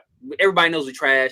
You know we trash. So Pete Carroll up there. Pete Carroll, the only person that don't know we bad. Everybody else know we bad. So like it's obviously, bro, you ain't buyers. Like who first of all, who's gonna want to come here, and who's gonna make a difference if they come? We gonna get 6 first downs. Now we're gonna double our first downs and get 6 and still get our ass whipped. Like this, ain't nobody finna. Jerry Rice could be on this team, and we still losing. We still losing by 28 points in that game. We might have gotten field goal range with Jerry Rice. Like it's not gonna make a difference. No. Apparently, there's 3 untouchable people, guys. All right. Apparently you didn't know, but according to Coach, Tommy Ami is off limits. Okay, so whoa, hey, off limits, people. I would trade Tommy Ami for a bucket of chitlins, or just some Jamba Juice. I don't know. Don't even gotta be cleaned. I'll clean it myself. Give me that red bucket of chitlins. You can have Tommy Ami. I would trade Tommy Eichenberg for the T that's missing on his nickname. Like that's to get him up out of here. Oh shit, had to do it, Coach. Had to do it. But apparently there's 3 untouchable. I'm just saying, bro. According to Coach Chris, man, I appreciate you becoming a member, man. Remember, all 3 of us do have memberships. If you want to support the channel, we definitely appreciate it. Rundown in the building. What's going on, brother? What's happening, man? Salute the rundown, man. 100%. Rundown ain't real. But hey, I thought I was going to see Rundown that Titans game, but apparently not. You're never going to see Rundown. And honestly, this new Rundown, like, he's compromised. I don't know if Chip Kelly found something like some compromising pictures of Rundown or something, but the way that Rundown and Severe are like protecting Chip Kelly. But Severe has a reason, because Chip Kelly was the coach for his college team, so you gotta have your man's back. But Rundown don't give nobody grace, bro. He don't give me grace. He don't give nobody grace. Nobody. And the fact that he's giving Chip Kelly all this grace, it needs to be investigated. I'm putting him on a full RICO investigation. I think if you let Chip Kelly do his thing, would it be great, fantastic? No, because there's still issues as we've seen with play calling and play design. So there'll still be issues there. But it'd be better than this. It'd be better than this. Like Pete Carroll put both his sons on the staff on the offensive side. Oh God. He got his son as the offensive line coach and run game coordinator. Chip Kelly's bread and butter is the run game. That's what he does the best, is designing run plays. And then you got Nathan as the assistant quarterbacks coach. You got Nathan coaching his adopted son, Geno Smith, and you got the other son as the run game coordinator, O-line coach. It's like Chip Kelly's a former offensive line coach who loves to run the ball. So what do? You don't let him hire an offensive line coach and you put somebody else in charge of running the ball. Like it just don't. Bro, he's hampered. He's hampered right now. It's like it's like taking Batman's utility belt. Like, brother, it's only so much I can do, bro. I ain't got no. It's like, what do you want me to do? What do you got, bro? Superman flying. You got Wonder Woman. They got a lasso, and I was like, bro, I'm just rich. I'm rich with gadgets. You take my gadgets, bro. I'm just Severe. strong. I'm not letting that go, bro. I'm not letting that go, because we had a bread and breakfast offensive coordinator in Tom Walsh that had a better showing. He never had a bad showing as we had on Sunday under Chip Kelly. Tom Walsh and the bread and breakfast offense was not as bad as your boy. Peep this, though. Peep this. Tom Walsh from a bread and breakfast, right? But guess what? He's from a bread and breakfast, so Art Shell let that man cook. He let that man cook. And let him cook. And Chip ain't been able to cook. And now, was the meal good? Would the meal be? No, the meal probably still mid. It's probably still Raising Cane's without the sauce, right? It's still like ain't no flavor there, but it would be better than what it is. God damn it. And Kevin Lurk, I saw your comment. I knew that's what you meant about Jakobi. I was just saying in a different than, yes, 100%. It is obvious he doesn't want to be here. But I knew that's what you were saying, man. I just had to throw a different tone at it. And so, LS, man, you're saying, is that potentially the long-term plan for all these guys on one-year deals, cash in on comp picks? How does that work? We're not even that strategic to do that. We're not even that strategic. I know. But look, it is a way to somewhat look at, you got, if Devin White goes and he actually has a decent year and someone actually gives him a decent contract, we might be able to get like a 6th-round comp pick for Devin White if they move on, stuff like that. So I don't know exactly how it works, but we have a shit ton of people on either the last year of their contract or 1-year contracts. And the thing is we're going to have to move on from all these guys, or the mass majority of them. But at the same time, if we continue to shit the bed, who wants to even come back? We may not even have a choice to bring him back because they ain't going to want to be here. Just double tap the screen, Jeremiah. And so, Andreas, we suck. Yes, we do. Yes, we do. Unless none of us want to be here. All right, let's see. I see. Might check industry trade proposal. Cleveland's first 2-round picks for Jakobi and Maxx. I don't know if they'd do it. They already got a high paid guy over there. And shit, the best pass rusher in the league. I don't know if they double up on that, but I'd take 2 first-rounders without question. For sure. In a heartbeat. What up, Jeff? What's going on, brother? I appreciate you popping in here. Good seeing you. Let's see. All right, LS, you're throwing another super chat out there, man. I would give a 6th for someone to take Tommy. Coach, you hear that? Coach, did you hear that? I'd give someone a 6 for someone to take on me. Those are fighting words with Coach. I'd want a bucket of chitlins. That's all I want. Oh, man. Coach. Oh, man. But LS, man, I appreciate you throwing a super chat out there. Guys dig on me. Pause. Pause. Oh, man. That's good times. Yes, Jason Downs. Good news. We ain't losing this week. Only thing I've been digging is Money Checks Mama. That's the thing I've been digging. God damn it, Saphir. It just don't stop between you guys. God damn it. Man. Let's see. Frank's into the building. Yeah, I agree. I don't feel like Kelly's an issue. Guys, we have a scheme. We have schemed open in Gino. We have seen opportunities for Gino. We broke it down. We've seen it. Stop. Open receivers. But the only thing is, I'm only going to counter that a little bit. As much as you can give credit, Chip, that for scheming some guys open at times, the only thing I'll say, and I'll say this about Luke Getsy last year, even though we broke down game film last year and we saw that there were opportunities for Minshew to find the open receiver, it's still on the offense coordinator to coach up this quarterback for him to see it, and he's got a veteran. Gardner Minshew was a veteran, but then we switched to Aiden O'Connell. Luke Getsy had Aiden O'Connell, which was still a young quarterback. It was difficult. It's a very different situation. With Chip Kelly, he's got a veteran quarterback. Right. There's no reason why Geno Smith is not finding these receivers. It's either Geno's just not very good, which is tough, but it's also is Chip Kelly and Greg Olsen just not good coaches. But the thing is, Geno, and honest, I'm not a Geno fan, but Geno has showed that he could play quarterback at a fairly high level in the NFL. He's already proven it. So that's what I'm saying. It's like with Chip, like what are we doing? Like if you really think about it, man, it's all about coaching and play calling. Look at Daniel Jones. Look at what's his name for Sam Darnold. Yeah, even Baker Mayfield, like these guys can go places if they're in the right situation and play good ball. Even Flacco I know he has a lot of weapons, so that you may not want to count that, but there's Seattle got some weapons too, though. So I mean, it's cool, but Cooper Kupp at the Rams wasn't good last year. He was hurt. He was hurt. He was hurt too much. Yeah. But I get what you're saying, Chris. I get what you're saying, because at the end of the day, right? It's just coaching matters. It matters. It's a big difference.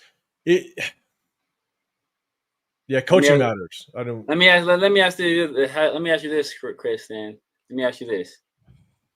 Then do you think coaching matters with CJ Stroud? I rest my case. Hey, no, look, open and shut case. No, look, no. I'm gonna keep it real. I'm gonna keep it real with CJ. You know why I don't like CJ because that was a $1,600 parlay I lost.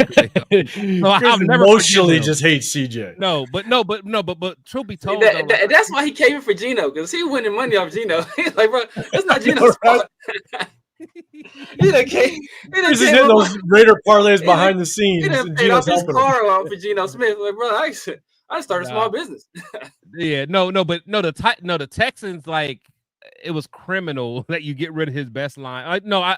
Yes. Yeah, no, they did CJ wrong, but I didn't like CJ coming out of college though. Like you liked him, I didn't like him. I liked him too. I didn't like him though. He went to Ohio State. That's always going to be. He had his worst games against Michigan too. But to go back to it, like coaching plays a massive role in the success of somebody. There's no reason why Gino is throwing for 67 yards against the Chiefs. Like there's no reason why Gino should especially when Mohamed Sanu and Rice is throwing more than that. Like there comes a point where coaching plays a massive role, and the thing is, you can't let Chip off the hook. You can say Gino's not a good quarterback, and that's perfectly fine, but being the highest paid offensive coordinator has to amount for something, and right now we're just not seeing the benefits of anything. So it's tough. It is tough. Nah, man, what's going on, brother? And that's why I got to stay on Severe because Severe's kind of like Rundown.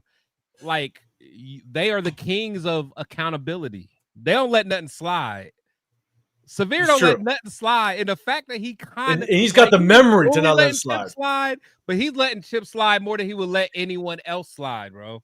And he knows he wasn't handcuffed. If I didn't feel if it wasn't obvious, if it wasn't obvious favoritism, obvious handcuff, it's so obvious. Like, bro, you put both of your sons or offensive coaches. Okay, no, you're right. Both of them. You're right, but the thing is, I guarantee that conversation. If he had a third son, his third son would be arrogant. Chip's so arrogant. He's like, I don't care who the coaches are. I'm Chip Kelly. That's probably part of it too. But like I said, man, look, all Chip Kelly heard was $6 million. He's like, huh? What you said? $6 million. Like, yeah, but my son has been a coach. He's like, $6 million.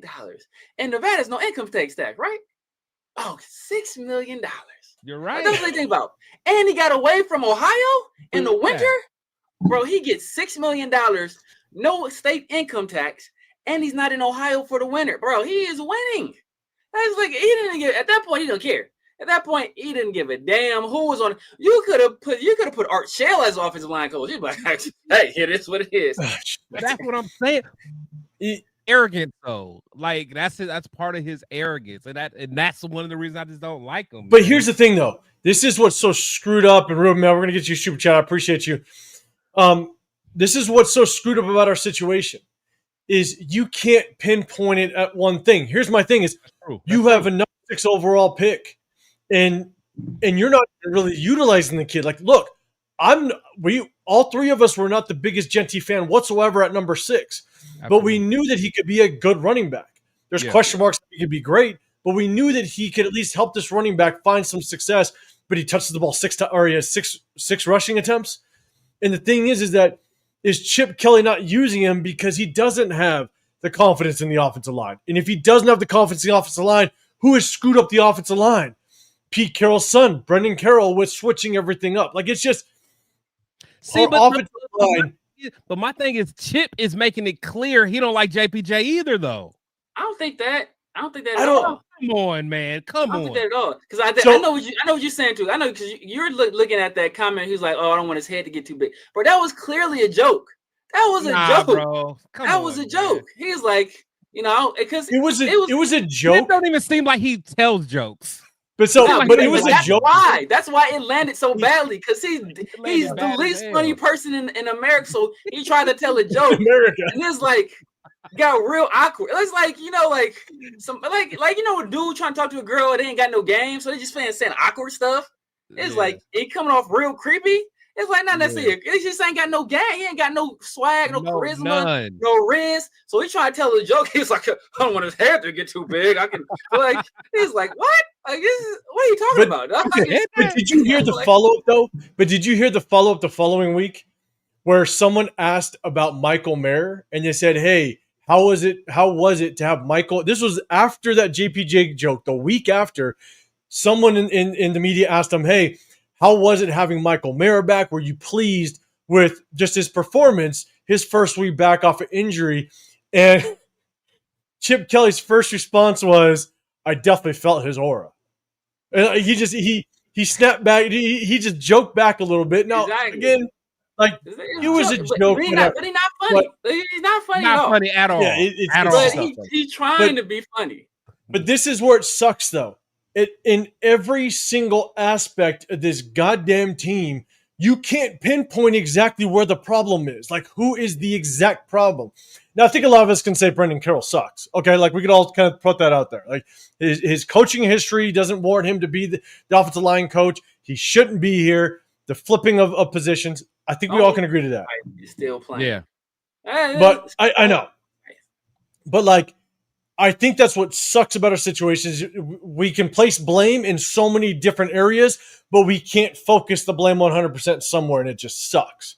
So, Ruben, appreciate the super chat, man. You're saying my biggest fear is that we spend a lot of money next offseason to appease Pete and get talent, and it gets us 7 wins, and we try to get another coach, but the players on the roster ain't his guys. And I think that's one hell of a point, because we've been kind of saying that with the quarterback and obtaining all these draft picks is like we can if we don't let Pete Carroll go and we get all these draft picks and we try to bring all these guys in, and next thing you know, we just let Pete Carroll go, or for some reason Pete Carroll mysteriously just all of a sudden retires. We just handed him multiple first-round draft picks. And we altered this roster a little bit with all these 1-year contracts, these guys that are on the last year of their contracts, and we're gonna sit there and go, holy shit, we let them go. And if the next head coach isn't in this locker room, isn't on this coaching staff, we're gonna fucking flip the script all over again. And it's just like this is why we're in such a shitty situation. We're not in a unique. We're I don't know it.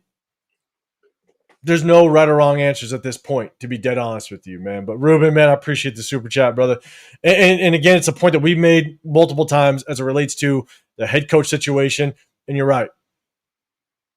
Who knows what we're going to do if Pete Carroll's gone next year and we just handed over a bunch of draft picks to him. It's wild. It's wild, man. Guys, any thoughts on that? Yeah. I mean, that's kind of what we've been doing, though. That's why, we need a complete teardown, because we're trying to mix and match all these parts, and they don't fit. Like it's like you're trying to put American parts on a German car. Like it's not going to work. It is not going to work. So you have to just tear this thing down to the studs and build from there, right? If you feel Maxx is a foundational piece, all right, keep Maxx. If you feel Genty is a foundational piece, all right, keep Genty. If you feel Brock is a foundational piece, keep Brock. But everything else can go. Everything else can go. So you gotta, at some point, you gotta just let it all out the building and start all over. The Raiders keep like it's it reminds me of like Eddie Murphy told this joke one time about like how he had an aunt that was clumsy. She always fall down the stairs, but she tried to break her fall, so just make the fall last twice as long. So like that's what the Raiders, like the Raiders, instead of just falling, they keep kept trying to hold on and like grab this. And, oh my God, like no, but just fall. It's like you're just extending just fall straight down, get it over with, and then you get your ass back up. But the Raiders are just extending the fall, and we've been free falling for 20-some years because we just keep extending it. That's true. Right away, what's going on, brother? Appreciate you. Jeremiah saying Gino's missing wide open receivers, but Chip needs to find a way for Genty to block, then leak out and you get check downs and opportunities. There's a lot of changes. That, bro. Like, yeah. I mean, you got to learn how to combat, offensive line that's struggling. I mean, do we have any screens in our playbook? Any? Only to tight ends, apparently. Yeah, only to like. What are we doing, man? Like, when you gotta do things to help your line out, man. Like, honestly, I gotta say, like, watching Andy Reid, man, like just the way he calls plays and switch things up, like he is by far the best play caller in the league. And I like my boy Sean McVay, second, but Andy, I mean, just the way that he just picked us apart. It was no problem. It's like they literally knew what we were gonna do before we did it, and it was. I don't know, man. We were the team to wake Kansas City up, right? They were struggling a little bit in the beginning, and all of a sudden, we're their wake-up game without question. Now, man, you're saying the O-line needs to address heavily in free agency. In the draft, no need to go ruin a rookie quarterback again without protecting the weapons. I think we all can agree to that now. I agree. Like, I'm not there last year. Or last draft. I'm not super big on getting a quarterback this year. I know a lot of you guys are, but for one, I don't like this class like that. Like I gotta watch more, but from what I've seen so far,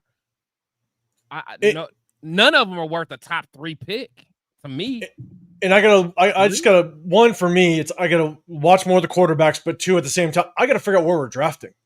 What pick are we at? It's top 3. I mean, unless we screw some things up. But we'll mess around and somehow miraculously wins. Even Parham can't help him this year. Even if Parham knows the assignment, there's nothing we can do. He knows the assignment. He been on timing. Parham been knew what's up. He been to us. It's just everybody else. Pete Carroll gonna dust off some old trick play he got. And somehow, somehow win the game that we shouldn't have won. They're gonna drop us from 2nd to 7th. Exactly. The Fumblerooski to win the game. The kid is the 7th pick overall. The old Statue of Liberty play. And he gonna somehow win the game, man. It's like, Gino, all you gotta do is stand there, Gino. It's like even you can't mess that. It's like we're gonna somehow do some nonsense like that and we'll win the game we shouldn't. And it's gonna take us from 2nd to 7th.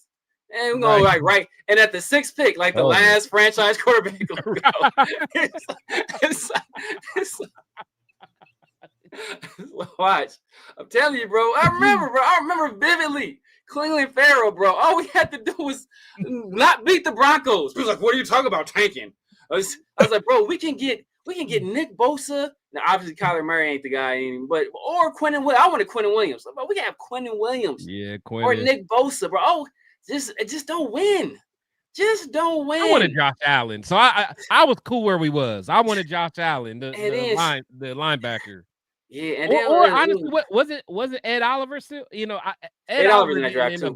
He was in that draft. Yeah, he didn't turn out. My thing is, but coming out of college, I thought he was going to be way better than what he became. Yeah, he was super undersized though. That's the thing. It wasn't like Aaron Donald undersized. He was super duper undersized, and he played at Houston. So I was like, bro, your competition ain't that nice. At least Aaron Donald had some cold competition. It was like, bro, you playing in at Houston? You playing for the Cougars? Come on, So it's but Quinnen, I thought Quinnen was in my opinion, he was the best player in the draft. I thought he was the best player in the draft. I like him better than Nick. Honestly, what's the name in that draft? Leonard Williams? Was he in that draft? No, that was Amari Cooper. Out of SC, Big Cat. Yeah. Yeah, we picked Amari over Leonard Williams. Oh, is that much of a gap? Why do I think he was around? Oh, okay, yeah. I'm tripping in. I'm way off then. All right. But Ellis says, "Give me Bill Musgrave." Hey. Bill Musgrave, that's probably our last true decent offensive coordinator. Bill Musgrave was a bad man. I think he's over at Cal now. I think he's with Cal. But Dixon Geno was nothing before and after the Seahawks. Even last year, Geno threw more picks than TDC did. He did, but you would think a highest paid offensive coordinator could help that out a little bit. It ain't working. It just ain't working, which sucks. Let's see. We're going to talk about, yes, Jay, Severe will keep receipts from 10 years ago. Yes, he will. This is why we all got to watch our words. And that's why I don't like the fact that him and Rundown got chips back so much because they both hold everyone accountable. They do. But for some reason, I'm holding Pete Carroll accountable. That's who's accountable for everything.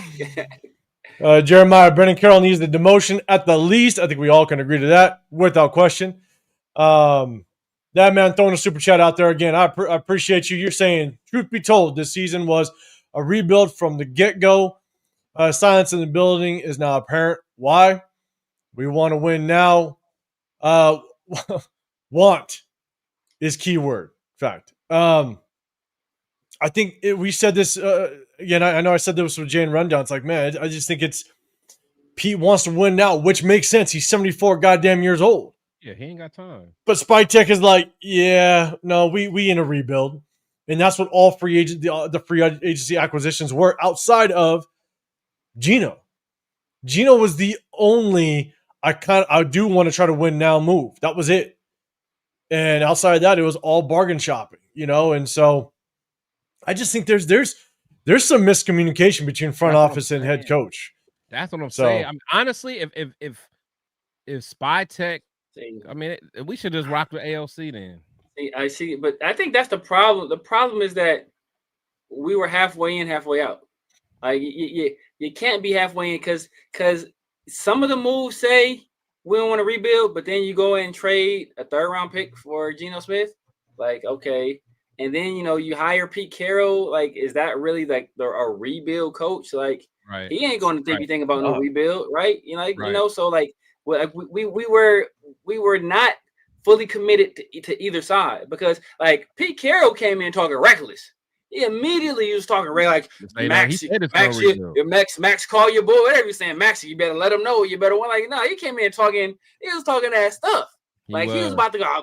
I've been winning 10 games for 25 years, and like he was coming here talking. He wasn't talking like somebody that knew they was about to get their ass whipped on a weekly basis. He was talking like somebody that thought they was finna win. Even now, he's confused. He like the old man in the Walmart parking lot. Like he don't know where the car at. Like he still, I can swear I parked it over. Like he doesn't know. He still think we competitive. Like bro, like what? So let's. I'm gonna put the conspiracy theory hat on real quick, and this is just speculation. John Spytek is a brand new GM, right? He was over with the Bucks, never was was basically a shot caller over there, right? Like he was never the final decision, but this is his first time as a GM. And GMs always want to. You got to make a first impression, right? This is the first draft you're ever going to have. This is your first overall pick you're ever going to have, right? So here's my thing: is he's a brand new GM.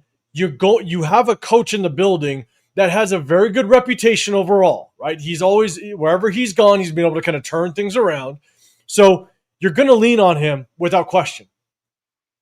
I wonder if, and again, this is just conspiracy theory, I wonder if John Spytek leaned a little too much on Pete Carroll and was convinced to bring in Geno based on Pete Carroll's experience with Geno, was like, hey, we also want to try to win now, be competitive. Geno's going to do this for us. And now he's starting to see the writing on the wall of Pete Carroll. The move from Geno, he's resenting that move. Maybe, obviously, with the outcome of what we're seeing now. And maybe he's sitting there going, holy shit, I never should have listened to you in the first place. Again, it's conspiracy theory. I have no clue. I'm just sitting there going, I wonder if Spytek is now going, holy shit, I should have never done that. I should have never trusted you. The shit you fed me ain't working out. And now there's a little bit of button heads going on in that front office and coaching stuff. Again, and look, and you brought on your son to be the offensive line coach, which now we all see how that's kind of working out. Our offensive line is regressing, and that's got to be a part of coaching, in my opinion. So, again, it's just like this. Just my thoughts. I don't know, but Severe, you look like you're about to say something. But now, man, I appreciate the super chat. I was saying because like what makes me like the biggest move that makes me think it's not a rebuild, or they were conflicted on what they were going to do, is touchdown Tommy. Touchdown Tommy. Like I know it's just a 6th round pick, right? And in the grand scheme of things, how valuable really is a 6th round pick? But you took this guy knowing that he's coming from a lower level of competition to the NFL, changing positions, and you expect you couldn't have possibly in a million billion years have thought this guy is going to transform into a semi productive NFL wide receiver in the course of like 4 months from April to August. Like you couldn't, you'd have to be the dumbest person on the planet to think that could happen. So so you make that pick, you have to understand it's a project. So for him to not even be on the practice squad lets me know like that they didn't even have room for a guy like that even on the team at all. Like they felt they had to keep guys like Alex Bachman and stuff like that over him. Like if you thought it was a rebuild, you let Cam Miller be your backup quarterback. Like you don't trade for Kenny Pickett. Like you let Cam Miller just be that guy. You keep that 5th round pick. You keep that asset in your pocket because like that can be valuable, whether it as a drafted player or as a potential compensation and a move up. So like they're doing these things that say like we want to win now, but then also doing things that like say like, hey, we know we're gonna be trash. So like that's what I'm saying. You either gotta be all in or you gotta be all out. Like you can't be halfway, because when you're halfway, then you end up doing neither one of them well, and that's where we're at right now. I'm with you. And now, I mean, you're saying firing coaches is not the answer. We've been down this road too long. We kind of touched on that earlier. It's just tough because with a 74-year-old head coach, it's like you're almost forced to this answer. Depending on, do you trust draft picks in more off seasons to a guy that's not going to even be here? Like it's just, we know it's not the answer in a normal situation, but unfortunately, in true Raider fashion, we just don't put ourselves in a normal situation. And that's the hard part, and that's why there's no right or wrong answer when it comes to this. It sucks. What up, Tyler? What's going on, brother? I see you in here. Appreciate you, man. Let's see. Yeah. What's going on, man? Appreciate you rolling in here. I think LS, I saw, God, Ellis put a good one about Chip Kelly. I think it was the Raiders are like that awkward silence, but instead of a few seconds, it's been an awkward 15 years. God, it is, man. It really has been. Pillaging just for fun. What's going on, brother? The annexation of Puerto Rico could have worked on Sunday. It could have worked. You never know. Just throw that out there. Better than what we have. Better than what we did. I know. Exactly. Memo, what's going on, man? Good seeing you here. Ruben with another super chat. Appreciate you. You're saying we don't need to draft a QB to be we don't need to draft a QB to be a Hall of Fame QB. We need him to bring energy to the franchise. Carr was a 2nd-round pick, but rookies QB give hope. Build around him. If it doesn't work, then trade for a vet. I'll agree. Like when you draft a QB, depending on where you draft him, if you draft him as a 1st-rounder, you hope that he could be one of the best quarterbacks to ever play for your franchise. It's the same thing we said about Genty, right? You pick Genty number 6 overall. You hope that he's going to be one of the best running backs to ever play in your franchise. That's the hope. That's the intention. Now, if you drop somebody in the 3rd or 4th or 5th round, that might be a different scenario. And so, look, at the end of the day, I do think we need to address the quarterback position. And I also think that depending on where we draft them, that's where the expectation lies, in my opinion. So, man, Chris, any thoughts on this, on drafting a quarterback? Do they need to be a Hall of Famer? What's your thoughts on that? No, they don't got to be a they don't have to be a Hall of Famer. But my thing is, if we're going to get a quarterback in the top 3 or whatever, they need to be a, they need to be a franchise guy. They need to be a guy that we can build around, a guy that can win games, a guy that can be a true difference maker. Again, I've always been the type of like get all the weapons around them and then get the quarterback last. And I know a lot of people don't necessarily agree with that, but we have the running back. I think that can make it work. We have the tight end that can make it work. Get a couple receivers, shore up that offensive line. You ideally still have a veteran left tackle. You have a nice young center if you put them at center, and you can build off of that. You have a nice young right tackle. Like you have pieces. You just gotta put a few more in there, and then you can be ready for a quarterback. Like I said, I necessarily I gotta keep watching. I don't necessarily like none of these guys this year, but I mean, if someone falls in their lap, then okay, we'll take them. But yeah, like my thing is let's build up everything around them, and then let's plug and play, put the quarterback in at the end. That's me. I'm with you, man. I'm with you, man. And again, Ruben, man, I appreciate the super chat. So here's the thing, guys. We kind of broke this whole thing down. I know we didn't dive too deep into Maxx, but look, we're gonna kind of see how this thing plays out. But we definitely appreciate it. We're rocking with us. Like I said before, we're gonna try to move around a little bit of this or navigate this film breakdown stuff. YouTube does not like us doing it in a live stream. Not doing it live stream. It's tough. It's going to be hard to do it, but we're going to try to figure something out. We'll keep you guys posted on what we're going to end up doing, but we appreciate everybody rocking with us. We did a bunch of fun facts that weren't so fun, but definitely opened up our eyes a little bit on kind of what Sunday. Mohamed Sanu, Rod Smith. More passing yards than Geno Smith. Sorry, that's not a fun fact. It's not a fun fact, but it's wild, man. Fun. I'm not having fun saying it. Yeah, we appreciate everybody that's rocked with us. Double tap that screen, man. Before we get out of here, again, we're gonna rock with you guys another time this week, but we're gonna figure out what we're gonna do. Severe, man, let everybody know what you got rolling throughout the week and what they can look forward to. You guys know what it is, man. The Severe Raider here on YouTube, IG, X, Snapchat, TikTok, everywhere. The Severe Raider. Be going probably tonight, probably like 9 o'clock with Pharaoh. You know, that is what is that?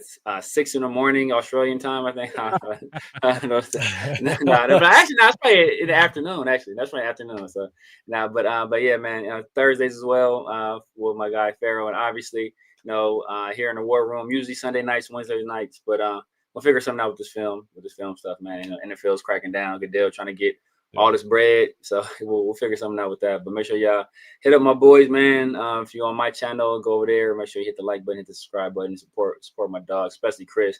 See, he's about due for another cruise, so you know YouTube gonna be on his ass. So. On me. Oh man! Hey, shout out to you, Severe guys. Make sure you guys go head over to Severe's channel without question. Hit that sub button. Hit those like buttons, Chris. Man, I know you rock out with us. Anything else popping for you? No, nothing else is popping. I'm the chocolate chip Kelly.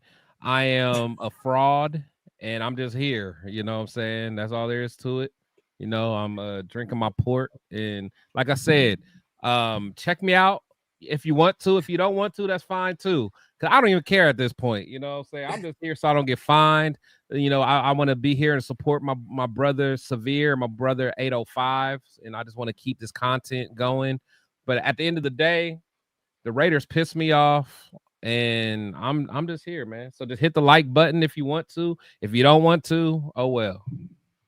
Man, yeah, and y'all know, look, at the end of the day, we're still gonna hit you guys a ton of content. If we got to break out the start and bench and cut them, we're gonna do that in just a little bit. We're gonna have a little bit of fun, but we're gonna see how this bye week kind of breaks out. If we do get some crazy ass news, we're gonna try to jump on here and kind of hit you guys with it. But definitely tap into my guys. If you guys don't know, I'm 805 Raider, Real Talk, Raider Nation. I'm looking for my scepter. It's like, I'm looking for my scepter. It's about that time, fellas. Looking for my scepter. Dre's just been that bad influence. He started talking about the Bacardi 151. Now he's Mad Dog 2020. Dre's one of them friends you don't want around, bro. He gonna be like, I double dare you. Like, yeah, bad influence. But hey, if you guys don't know, I do my own individual videos. But I always pop on here in the Raider War Room. I might go live every once in a while, just do a little bit of a solo. But man, hit those notifications on all 3 channels so you do know when we go live. And we hit you guys with more content. We appreciate everybody that's rocked out with us. Before you get out of here, double tap that screen, hit that sub button. We appreciate all the members. Shout out to all the members. We appreciate all the super chats that you guys are throwing out there, man. We appreciate everybody that rocks with us, man. So again, LS, double tap that screen for a mock this weekend. It might happen a little early, man. You never know, man. But hey, guys, we appreciate you. Double tap that screen, hit that sub button before you get out of here. Have a great rest of your week. We'll hit you guys again. We'll let you guys know what we do in lieu of the Wednesday film breakdown because YouTube's trying to stop us from doing it. So, but hey, we appreciate y'all. Hit that sub button. Sanu. We're going to get the hell out of here. We appreciate you guys. We're out.